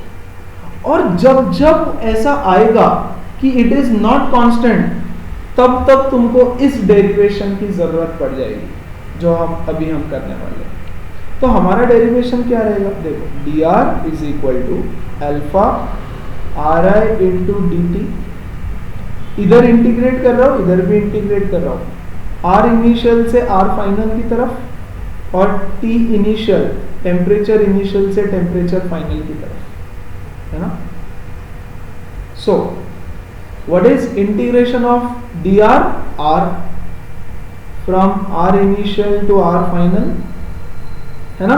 अब देखो R इनिशियल तो कांस्टेंट रहेगा कुछ तो, इनटू अल्फा भी हमने अज्यूम किया कांस्टेंट है, इसलिए उसको इंटीग्रल के बाहर लिया. लेकिन एग्जाम में मतलब जेई में अगर ऐसा दे रखा है कि alpha is equal to T square, ये टेम्परेचर है, temperature T square plus T minus 1, तो यहां अल्फा की वैल्यू टेम्परेचर पे डिपेंड करती है. कैपिटल टी लिख देता हूं, नहीं तो टाइम बोल दोगे, है ना. तो अल्फा की वैल्यू ये डाल के उसको इंटीग्रेट करना, समझा. यस, उसको कांस्टेंट बाहर नहीं ले लेना. तो इसलिए ये पता होना चाहिए कि अल्फा उस पर डिपेंड कर रहा है, इसलिए डेरिवेशन बता रहा हूँ. अदरवाइज बुक में नहीं होगा, या होगा तो भी मुझे याद नहीं. ठीक है. तो ये क्या हो जाएगा, R final minus R initial is equal to R initial into alpha into derivative of integral of dt is t from t initial to t final. ये हो जाएगा final resistance minus initial resistance is equal to initial resistance into alpha into final temperature minus initial temperature. Yes, so this is your formula. इसको थोड़ा सा rearrange करें अगर, तो Rf is equal to Ri alpha Tf minus Ti plus Ri. ये Ri को right hand side में लेके गए. R final is equal to R initial common 1 plus alpha into T final minus T initial. This is your formula for the final resistance. कि temperature जब इतने से change होगा, delta T, it is delta T, यहां देखो इसको short में लिखता हूं, is equal to R initial into 1 plus alpha into delta T, change in temperature final minus initial, correct. तो आर फाइनल कितना होगा? Now R is equal to rho L by A, है ना, और rho initial L by A, तो rho के लिए भी same formula applicable, yes no, L L A कटा इधर से और इधर से, so you are left with rho final is equal to rho initial into 1 plus alpha delta T, clear है? So this is your formula, correct. अब इसको सिर्फ रीअरेंज करके अल्फा के टर्म्स में लिख देते हैं, रीअरेंज करके अल्फा के टर्म्स में, तो यहां से देखो अल्फा क्या होगा इस इक्वेशन से, alpha is equal to R F minus R I, और ये दोनों इधर डिवाइड कर देंगे, है ना, तो ये हो जाएगा R final minus R initial upon R initial into delta T, delta T मतलब final minus initial. This is the formula of coefficient of thermal resistivity, ठीक है क्या? अब इसका यूनिट क्या रहेगा? इसका यूनिट रेजिस्टेंस, रेजिस्टेंस का यूनिट है ओम, नीचे है रेजिस्टेंस इनटू टेम्परेचर का केल्विन, ये इससे कटा 1 बाय के और k raise to -1 is the unit of coefficient of resistivity, clear है ना? सो दैट इज टेम्परेचर का डिपेंडेंस, सॉरी रेजिस्टेंस का डिपेंडेंस ऑन टेम्परेचर, कि कितने से रेजिस्टेंस चेंज, टेम्परेचर चेंज हुआ तो रेजिस्टेंस कितने से चेंज होने वाला है। आई बात समझ? यस, आगे बढ़ते हैं फिर थोड़ा। Now what is the value of alpha for conductors? Value of alpha for conductors बताओ। कंडक्टर्स के लिए R final is greater then R initial, the resistance increases, हाँ कि नहीं, और ये ग्रेटर है तो ये वैल्यू पॉजिटिव हो जाएगी, तो the value of alpha is also positive, हाँ कि नहीं। For semi conductors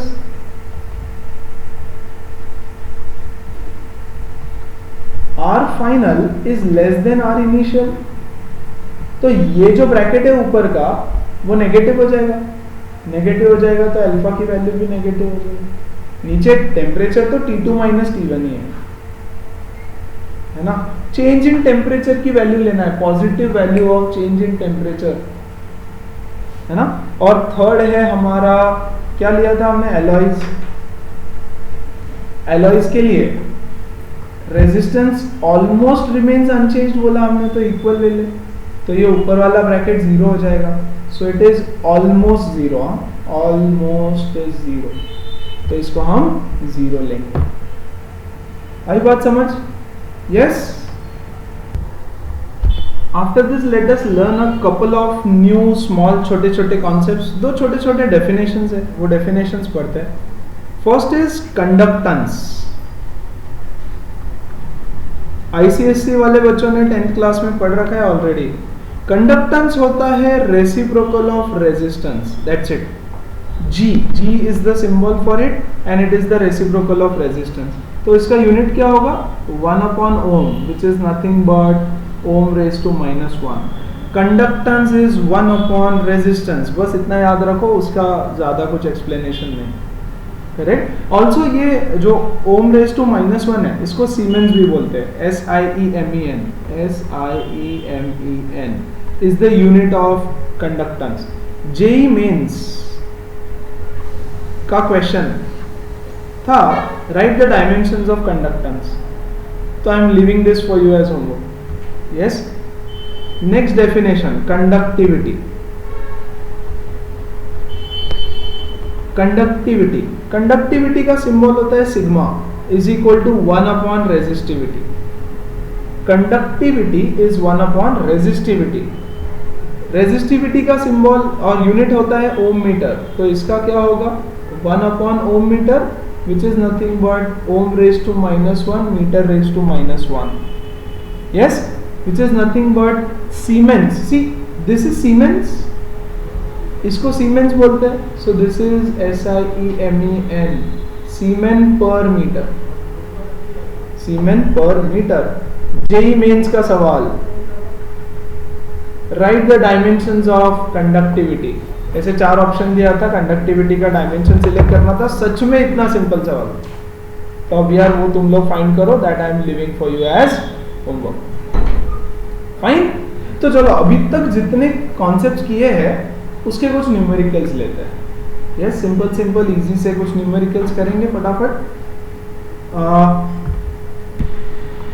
question number 8 for today.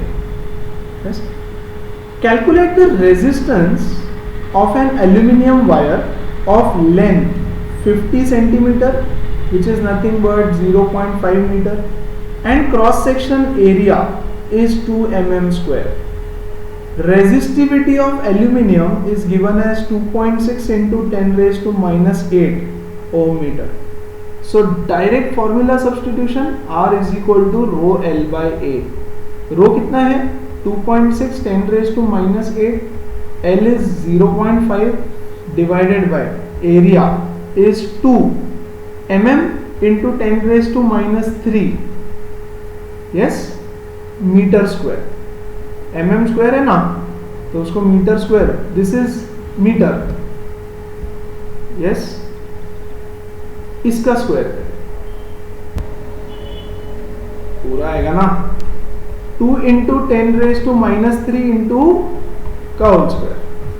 Correct. So please find this out. ये आंसर निकाल लो इसका. ठीक है, प्लीज इतना कर लो. Next question, question number 9. सारे HC वर्मा के, solved examples and worked out examples वगैरह सब. Find the resistance of copper coil.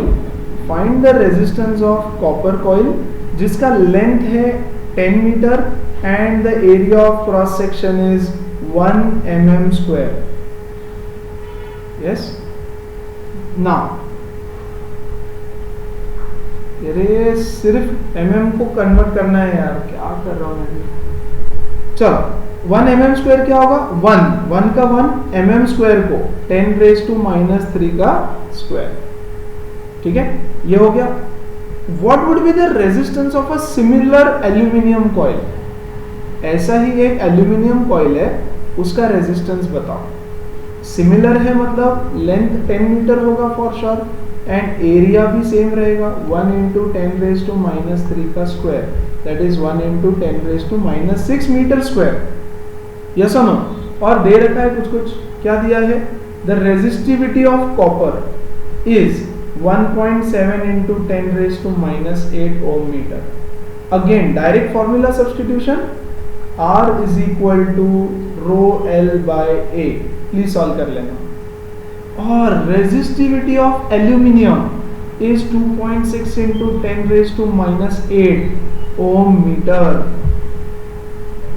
Yes, तो जैसे ही मटेरियल चेंज हुआ रेजिस्टिविटी चेंज हो गया. तो रेजिस्टिविटी दोनों का अलग अलग रहेगा.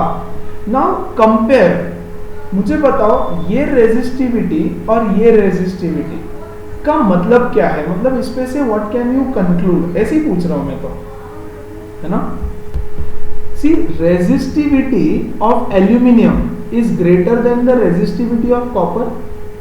यस, मतलब अगर इसका 1 मीटर का मैं वायर लेता हूं और इसका भी 1 मीटर का same area of cross section, तो इसका रेजिस्टेंस ज्यादा है. That means the resistance, resistivity बताता है कौन सा मटेरियल मुझे सिलेक्ट करना चाहिए फॉर अ पर्टिकुलर पर्पस. अगर मुझे कुछ काम है तो उसके लिए मुझे कौन सा मटेरियल सिलेक्ट करना चाहिए. तो resistivity is nothing but resistance, है ना. तो कंपेयर करने में हेल्प करता है. To compare to resistivity helps to compare the resistance, yes, of two different metals or materials. Yes, next question. This is the question, find the resistance of a hollow cylindrical conductor. तो hollow cylindrical conductor ऐसे रहेगा, yes something like this, है ना। This is the hollow cylindrical conductor जिसका length है 1 metre, ठीक है। तो इसका लेंथ हो गया 1 मीटर और रेडियस दे रखा है इनर और आउटर का, दिस इज 1 mm और आउटर का रेडियस है 2 mm। बोल रहा है find the resistance of the conductor. तो we know that R is equal to rho L by A। तो रो की वैल्यू तो गिवन है, ये L की वैल्यू भी गिवन है 1 मीटर। अब बचा A, तो एरिया किसका निकालेंगे? वायर का एरिया निकालू क्या? पूरे वायर का एरिया, पूरे वायर का एरिया कैसे निकल पाएगा? यस और नो? तो बेसिकली इसका एक क्रॉस सेक्शन उठा लो, सिर्फ इतना, हाँ कि नहीं, इसका एरिया निकालो, करेक्ट। अरे इस पार्ट का एक छोटा सा मैंने यहां रिंग कट किया, यस, इस पार्ट का जितना रेजिस्टेंस रहेगा उतना ही रेजिस्टेंस वायर का भी तो रहेगा ना यार, हाँ कि नहीं? अरे क्योंकि ऑलरेडी तुमने यहां रो लगा दिया है, करेक्ट। सो जितना रेजिस्टेंस इस सेक्शन का रहेगा उतना ही रेजिस्टेंस वायर का भी रहेगा, पूरे कंडक्टर का। So you just have to solve this now. What is area? Rho, अच्छा पहले एरिया निकालो। Area is pi r square minus pi r square, ये रिंग का एरिया निकलेगा सिर्फ, है ना। सो पाई इंटू 2 mm का square minus pi into 1 mm का square, so 4 pi minus 3 pi, sorry 1 pi which is 3 pi mm square, 3 pi mm square. डाल दो वैल्यूज, रो इंटू एल कितना है, रो की भी वैल्यू डाल देते हैं। Rho is 2 into 10 raise to minus 8, 2 into 10 raise to minus 8 multiplied by L is 1 metre upon area is 3 pi, 3 into 3.14 into mm square, तो मीटर स्क्वायर में करना पड़ेगा, सो 10 रेज टू माइनस 6, ठीक है। इसको सॉल्व कर लेना, जो भी आएगा इतना ओम्स आंसर है उसका। क्लियर है? Sure? So this is another question on this. Question 11,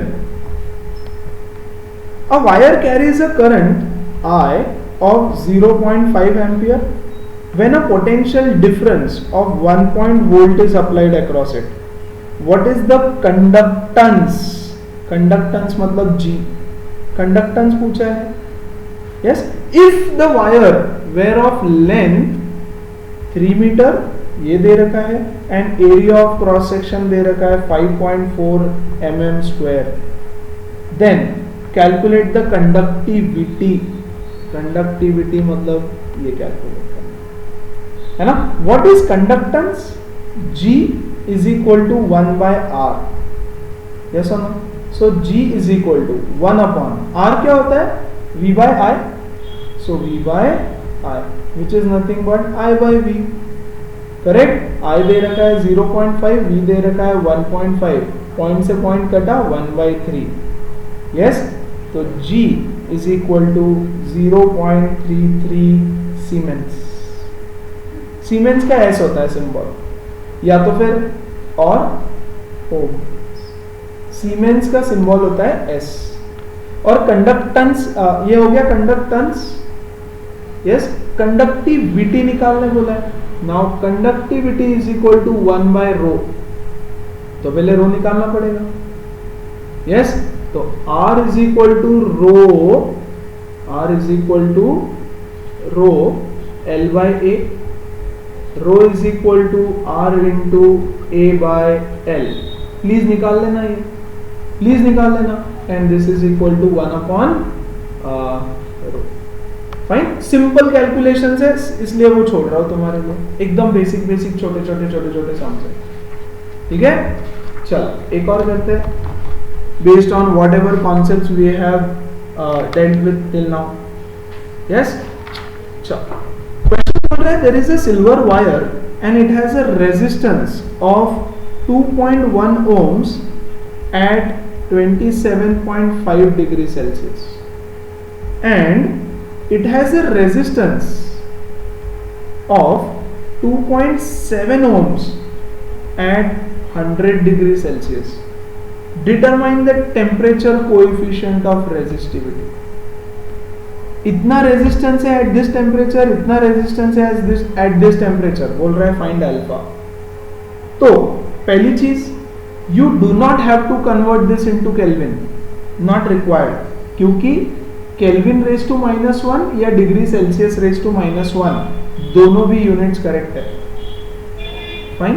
so alpha क्या फॉर्मूला था हमारा, R2 या RF minus R initial upon R initial into delta T. Yes, कितना है 2.7 minus 2.1 divided by R1 initial किधर है 2.1 इंटू 100 माइनस 27.5. ठीक है, अब कैलकुलेट कर लेना यार इसको प्लीज. इसका आंसर आता है 0.0039 पर डिग्री केल्विन. अब इस वैल्यू का मीनिंग क्या है, अल्फा इज इक्वल टू 0.0039 पर डिग्री केल्विन, पर डिग्री है ना वो, 0.0039 पर डिग्री सेल्सियस, केल्विन या डिग्री सेल्सियस है ना, डिग्री सेल्सियस. इसका मीनिंग है कि जब टेम्परेचर 0.0039, यस सॉरी, जब टेम्परेचर 1 डिग्री सेल्सियस से चेंज होगा तो रेजिस्टेंस 0.0039 से बढ़ेगा, काइंड ऑफ. यस, जब टेम्परेचर इतने से चेंज होगा पर डिग्री सेल्सियस ना, तो ऑलमोस्ट इतने से तुम्हारा रेजिस्टिविटी चेंज होगा. Correct. See this is approximate, exactly ऐसे नहीं होता है. ठीक है, एग्जैक्टली ऐसा नहीं है इसका मतलब, एग्जैक्टली नहीं, बट काइंड ऑफ तुम उसको ऐसा मान सकते हो. फाइन. एकदम कट टू कट ऐसे नहीं लेना, नहीं तो फिर हम ऐसे ही कर लेते हैं कि पर डिग्री सेल्सियस बताओ भाई, यहाँ से ये डिफरेंस रहेगा 72.5, तो 72.5 डिग्री सेल्सियस तो 0.6 से बढ़ा, तो 1 डिग्री सेल्सियस पे कितने से बढ़ा. लेकिन ऐसा नहीं है एग्जैक्टली. ये काइंड ऑफ एक्सप्लेन, थोड़ा सा उसका फील लेने के लिए कि कैसा रहेगा, अंडरस्टैंडिंग देने के लिए कि अल्फा का मीनिंग क्या है. क्लियर है. So this was the question based on this. So that's it. ऐसे ही सिंपल क्वेश्चंस हैं और बहुत ज्यादा डिटेल कॉन्सेप्ट में नहीं घुसे हम लोग, बेसिक ऊपर से पता है, डिटेल कॉन्सेप्ट नेक्स्ट सेशंस में आएगा, है ना. And one last topic for today, this probably might be the last topic for today, color coding of carbon resistor, a typical topic for your board exams, color coding for carbon resistor. ठीक है. अब ये ऐसा दिखता है resistor. Resistor का resistance होता है, रेजिस्टेंस इज अ प्रॉपर्टी, और रेजिस्टर ऐसा दिखता है. इलेक्ट्रिकल लैब में अगर गए हो कभी, अब फिजिक्स प्रैक्टिकल्स करोगे तो you will be able to see this resistor, है ना. तो सर्किट में हम जो रेजिस्टेंस बनाते हैं ऐसा, करेक्ट, वो ये डिवाइस है. दिस इज अ डिवाइस जो ऐसा दिखता है, और इसके ऊपर कलर्स होते हैं ऐसे, red, green, blue, yellow. Yes, तो इस कलर कोडिंग का मतलब क्या है ये हमको सीखना है. ठीक है. So before we start with that, दो टाइप के रेजिस्टर्स होते हैं. Resistors are of two types. एक है एलॉय से बना हुआ, एलॉय रेजिस्टर्स, और दूसरा होता है carbon resistors. Yes, alloy obviously भी हमने अभी पढ़ा, एलॉय रेजिस्टर क्या, एलॉयज क्या होते हैं, है ना. The resistivity of alloys is independent of temperature. Temperature पे डिपेंड नहीं करता. यस, इसके कुछ प्रॉपर्टीज लिखते हैं. The resistivity is independent of temperature. पहला, they have very high resistance. See, basically they don't have very high, they have low resistance. ये इसका लिमिटेशन है. लिमिटेशन क्या है? Limitation, very high resistance cannot be obtained. Cannot be obtained.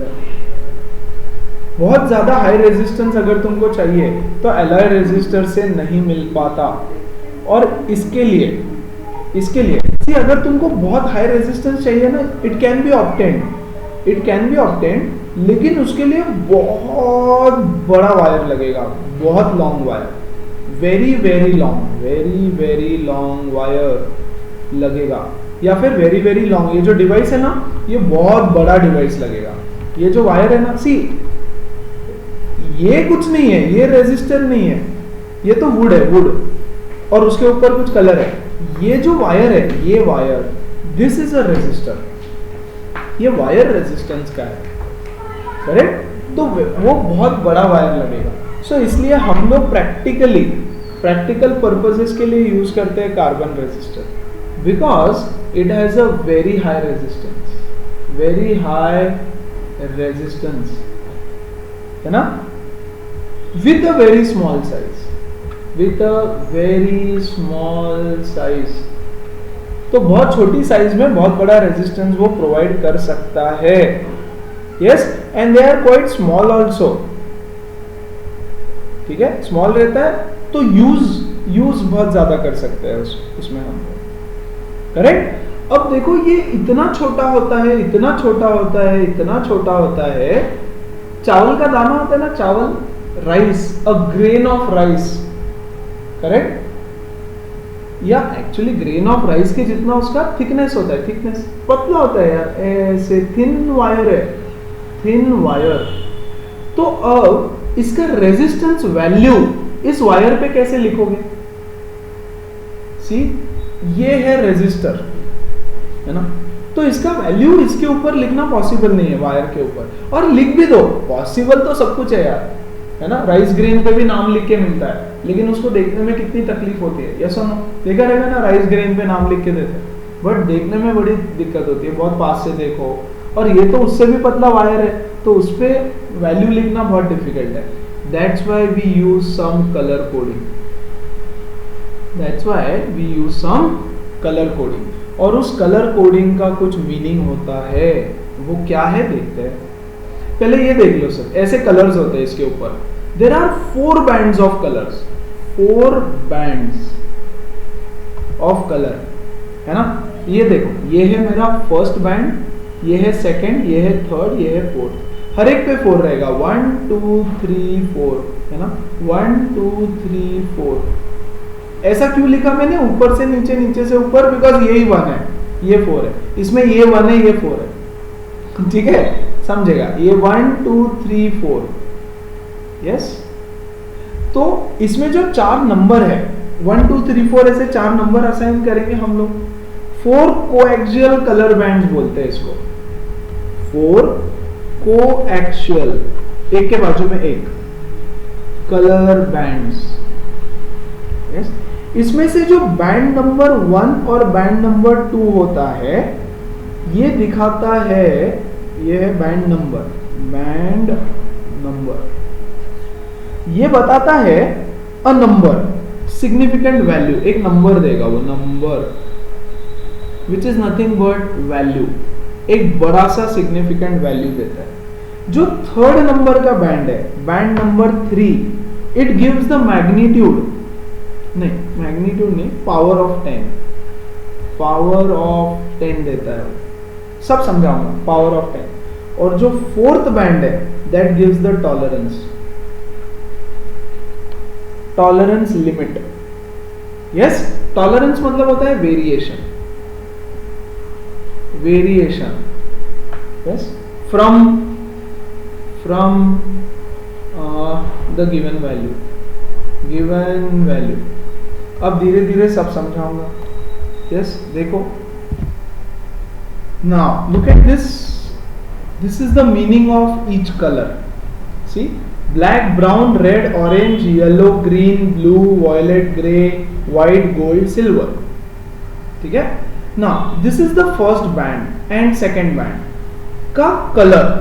for example, let's say you have a resistor here, एक resistor है ऐसा दिया हुआ, और इसके ऊपर 4 बैंड दे दिए, है ना। फॉर एग्जाम्पल बैंड नंबर 1, ये बैंड नंबर 2, ये बैंड नंबर 3 और बैंड नंबर 4। जो बैंड 1 है वो है लेट्स से येलो, ठीक है।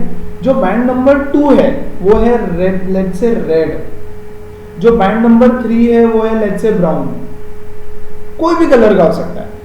लेकिन जो बैंड नंबर 4 है वो या तो गोल्ड रहेगा या तो सिल्वर रहेगा फॉर श्योर, ईदर गोल्ड और सिल्वर, इन दोनों में से ही एक रहेगा। सो फॉर एग्जांपल यहां पे है लेट्स से गोल्ड, यहां पे है लेट अस से गोल्ड, है ना। तो अब ध्यान दो, या तो नो कलर भी हो सकता है यार, नो कलर, या तो गोल्ड या तो सिल्वर या तो no colour, no colour, fine.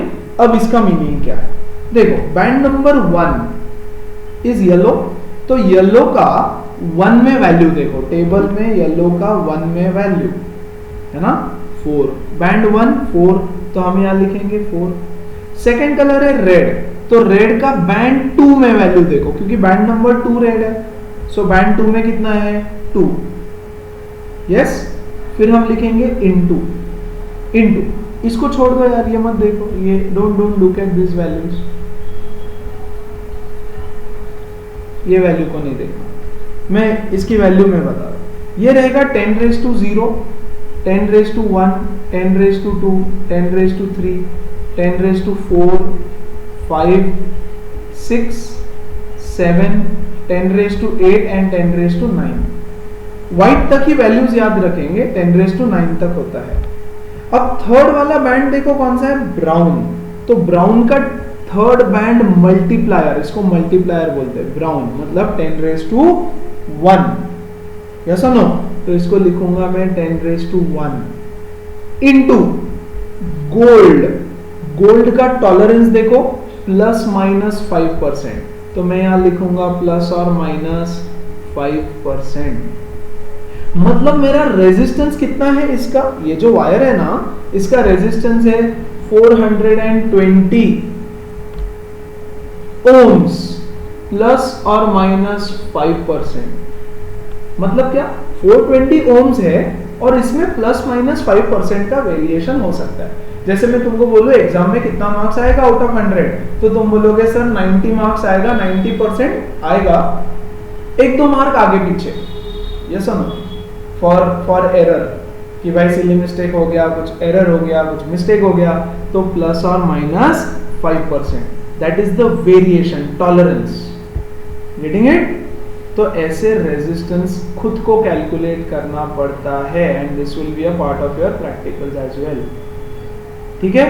अब क्या ये सारी वैल्यूज लर्न करनी है, हाँ, ये टेबल से ये हटा दो, ये नहीं करना है, ये भी नहीं, ये भी नहीं, ये भी नहीं, ये मैंने नेट से उठाया है यार टेबल, है ना, इमेज कॉपी कर लिया, ये भी नहीं, बाकी वैल्यू लाना है। नो कलर, नो कलर के लिए होता है प्लस माइनस 20%, ठीक है। अब आया कि इसको याद कैसे किया जाए, चलो एक और एग्जाम्पल कर लेते हैं, पहले 1-2 एग्जाम्पल ले लेते हैं ना, फिर उसके बाद में टेबल को याद करना। ये है, this is band 1, band 2, band 3, band 4। Let's say इसको कलर देते हैं वॉयलेट, कुछ भी दे दो, ग्रीन है ना, ब्लू, और इसको इस बार सिल्वर देंगे, फाइन। द फर्स्ट बैंड, अब सिल्वर इधर है, gold silver and no colour is the fourth band, है ना। तो यहां से मेरा फर्स्ट बैंड है, और ऑब्वियसली 1 2 3 4 ऐसे ही लिखते हो ना, उल्टा थोड़ी लिखते हो, उर्दू लिख रहे हो क्या, है ना।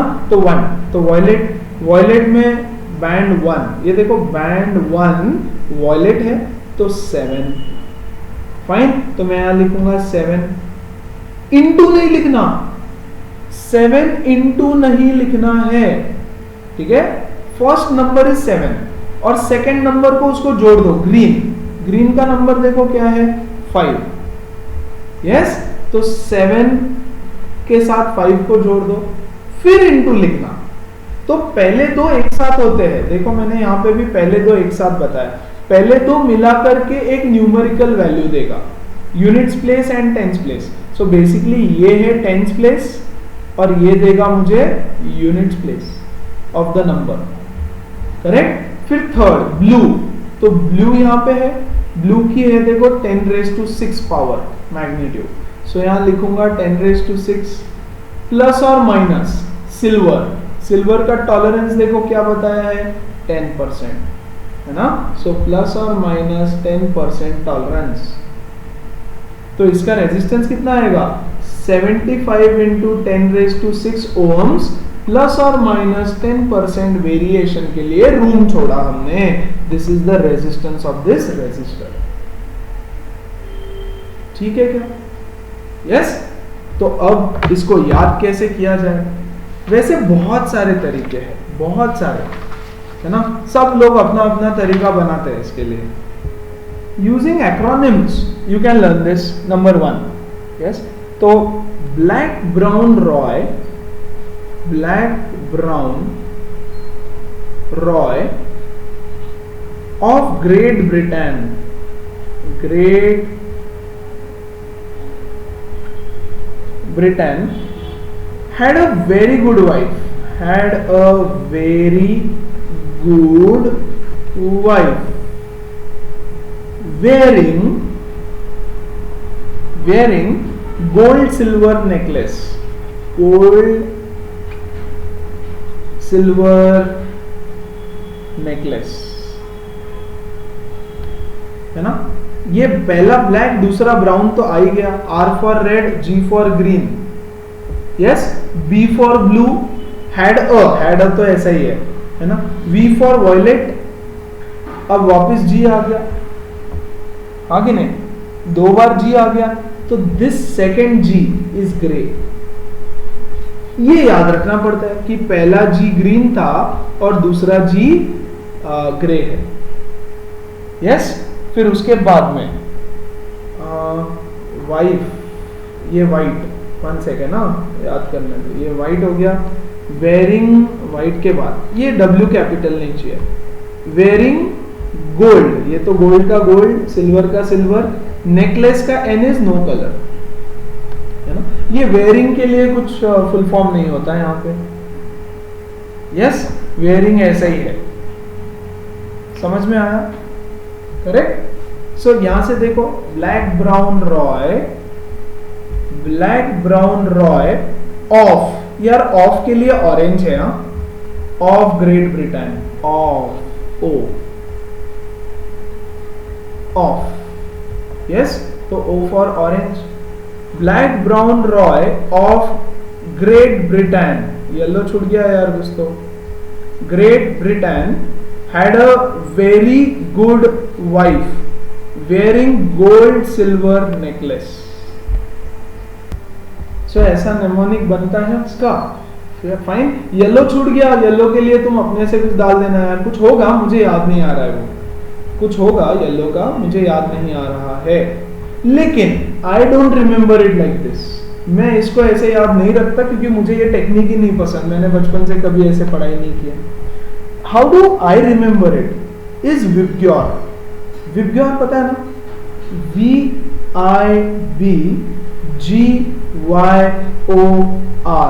Vibgyor, इसमें से सिर्फ I नहीं लिखना है, इससे इजी टेक्निक मुझे आज तक नहीं मिली, क्योंकि यार ये नाम वाम कौन इतना रटेगा, Vibgyor का I नहीं लिखना है, बाकी सब लिख दो, VBGYOR,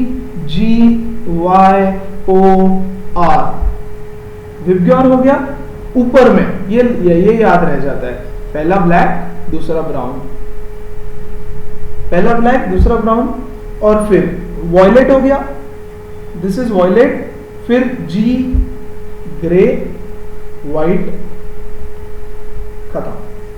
ऊपर के दो नीचे के दो याद रखें, ब्लैक ब्राउन, ये विबग्योर, ये इतना विबग्योर, आई नहीं लिखना विबग्योर का, VBGYOR, ब्लैक ब्राउन ऊपर, ग्रे व्हाइट नीचे, दो opposite colour, see black and white, ये तो हो गया ब्लैक एंड व्हाइट, ऊपर ब्लैक नीचे व्हाइट, फिर बीच में इधर ब्राउन इधर ग्रे, और नीचे गोल्ड एंड सिल्वर, जनरली हम गोल्ड एंड सिल्वर ही बोलते हैं, करेक्ट, तो gold and silver, gold silver and no colour, correct. अब यहां पे लाइन से ये तो 1 2 3 4 है, सीधा सीधा सब कुछ, राइट। इसका नंबर क्या है, यहां 0 से चालू होता है, 0 1 2 3 4 5 6 7 8 1 2 3 4 5 6 7 8 9, व्हाइट को 9 कलर आता है, यस। इधर भी ये बैंड 1 की वैल्यूज, बैंड 2 की वैल्यूज भी सेम, 0 1 2 3 4 5 6 7 8 9, ठीक है। बैंड 3 की values 10 raised to 0, 10 raised to 1, 10 raised to 2, 10 raised to 3, 10 raised to 4 5 6 7 8 9, and band 4 में यहां से यहां तक कोई भी याद रखने की जरूरत नहीं होती, सिर्फ आखिरी के 3 plus minus 5%, plus minus 10% silver, plus minus 20% gold, that's it, है ना। इतनी वैल्यूज याद रखनी है तुमको, तो बेसिकली लर्न कुछ खास करना नहीं है, ओके, कंफर्टेबल, यस। चलो फिर एक और सवाल इस पे, उल्टा सवाल करो, उल्टा। How will you represent the resistance 3700 ohms plus और माइनस 10% का कलर कॉम्बिनेशन बताओ, कलर कॉम्बिनेशन इसका बताओ। सिंपल, देखो ये है 37, सो 37, इसको मैं लिखूंगा 10 का स्क्वायर प्लस और माइनस 10%, यस। तो ये है बैंड नंबर 1, इसका कलर क्या है, 3 नंबर पे देखो कौन है रे, 0 1 2 3, ऑरेंज। प्लीज 0 से चालू हो रहा है, याद रखो 0 से चालू हो रहा है, तो ये है orange, band number 1 is orange. 7 7 7 7 किसका है, वॉयलेट, तो बैंड नंबर 2 इज वॉयलेट। फिर 10 का स्क्वायर, तो 10 स्क्वायर कहां पे है, इसका कलर है रेड, है ना, तो ये आएगा रेड कलर। एंड प्लस और माइनस 10% होता है सिल्वर का, तो सिल्वर।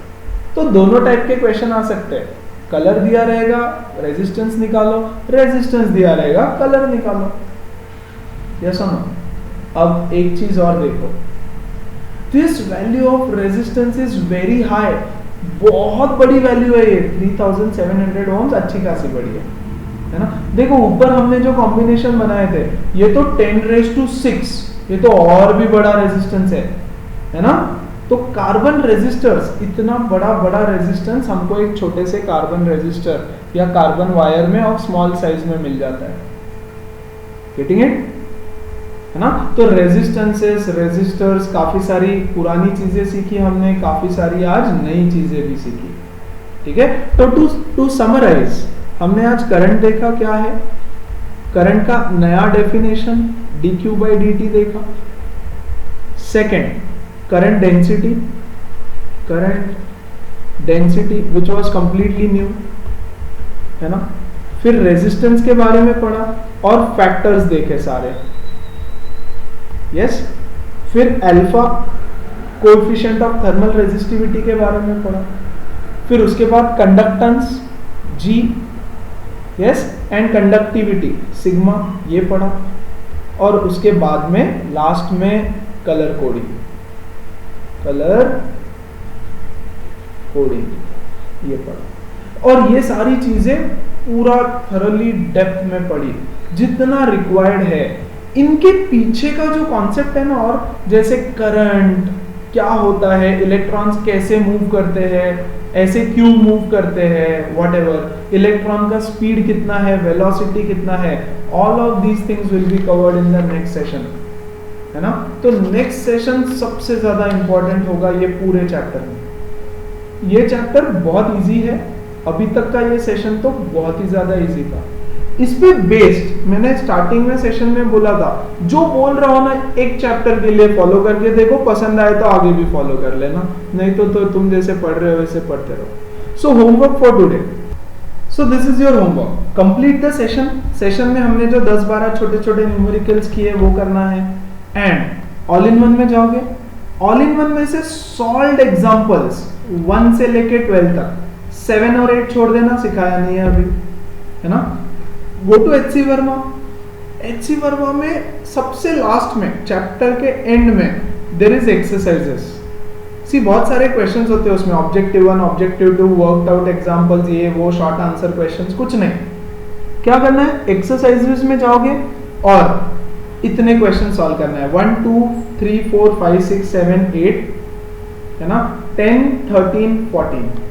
तो बहुत ज्यादा क्वेश्चंस नहीं है, 20 क्वेश्चंस के आसपास होमवर्क दिया है, 20-22। But exactly based on this concept, अगर इसको अच्छे से करोगे तो आगे का चैप्टर और अच्छा बनते जाएगा। It should not take you more than 40 minutes to complete this homework. 40 minutes मैंने बहुत ज्यादा बोला है, अज्यूमिंग की कैलकुलेशन थोड़ा हो सकता है। Fine, so that's it, see you guys, take care and keep studying.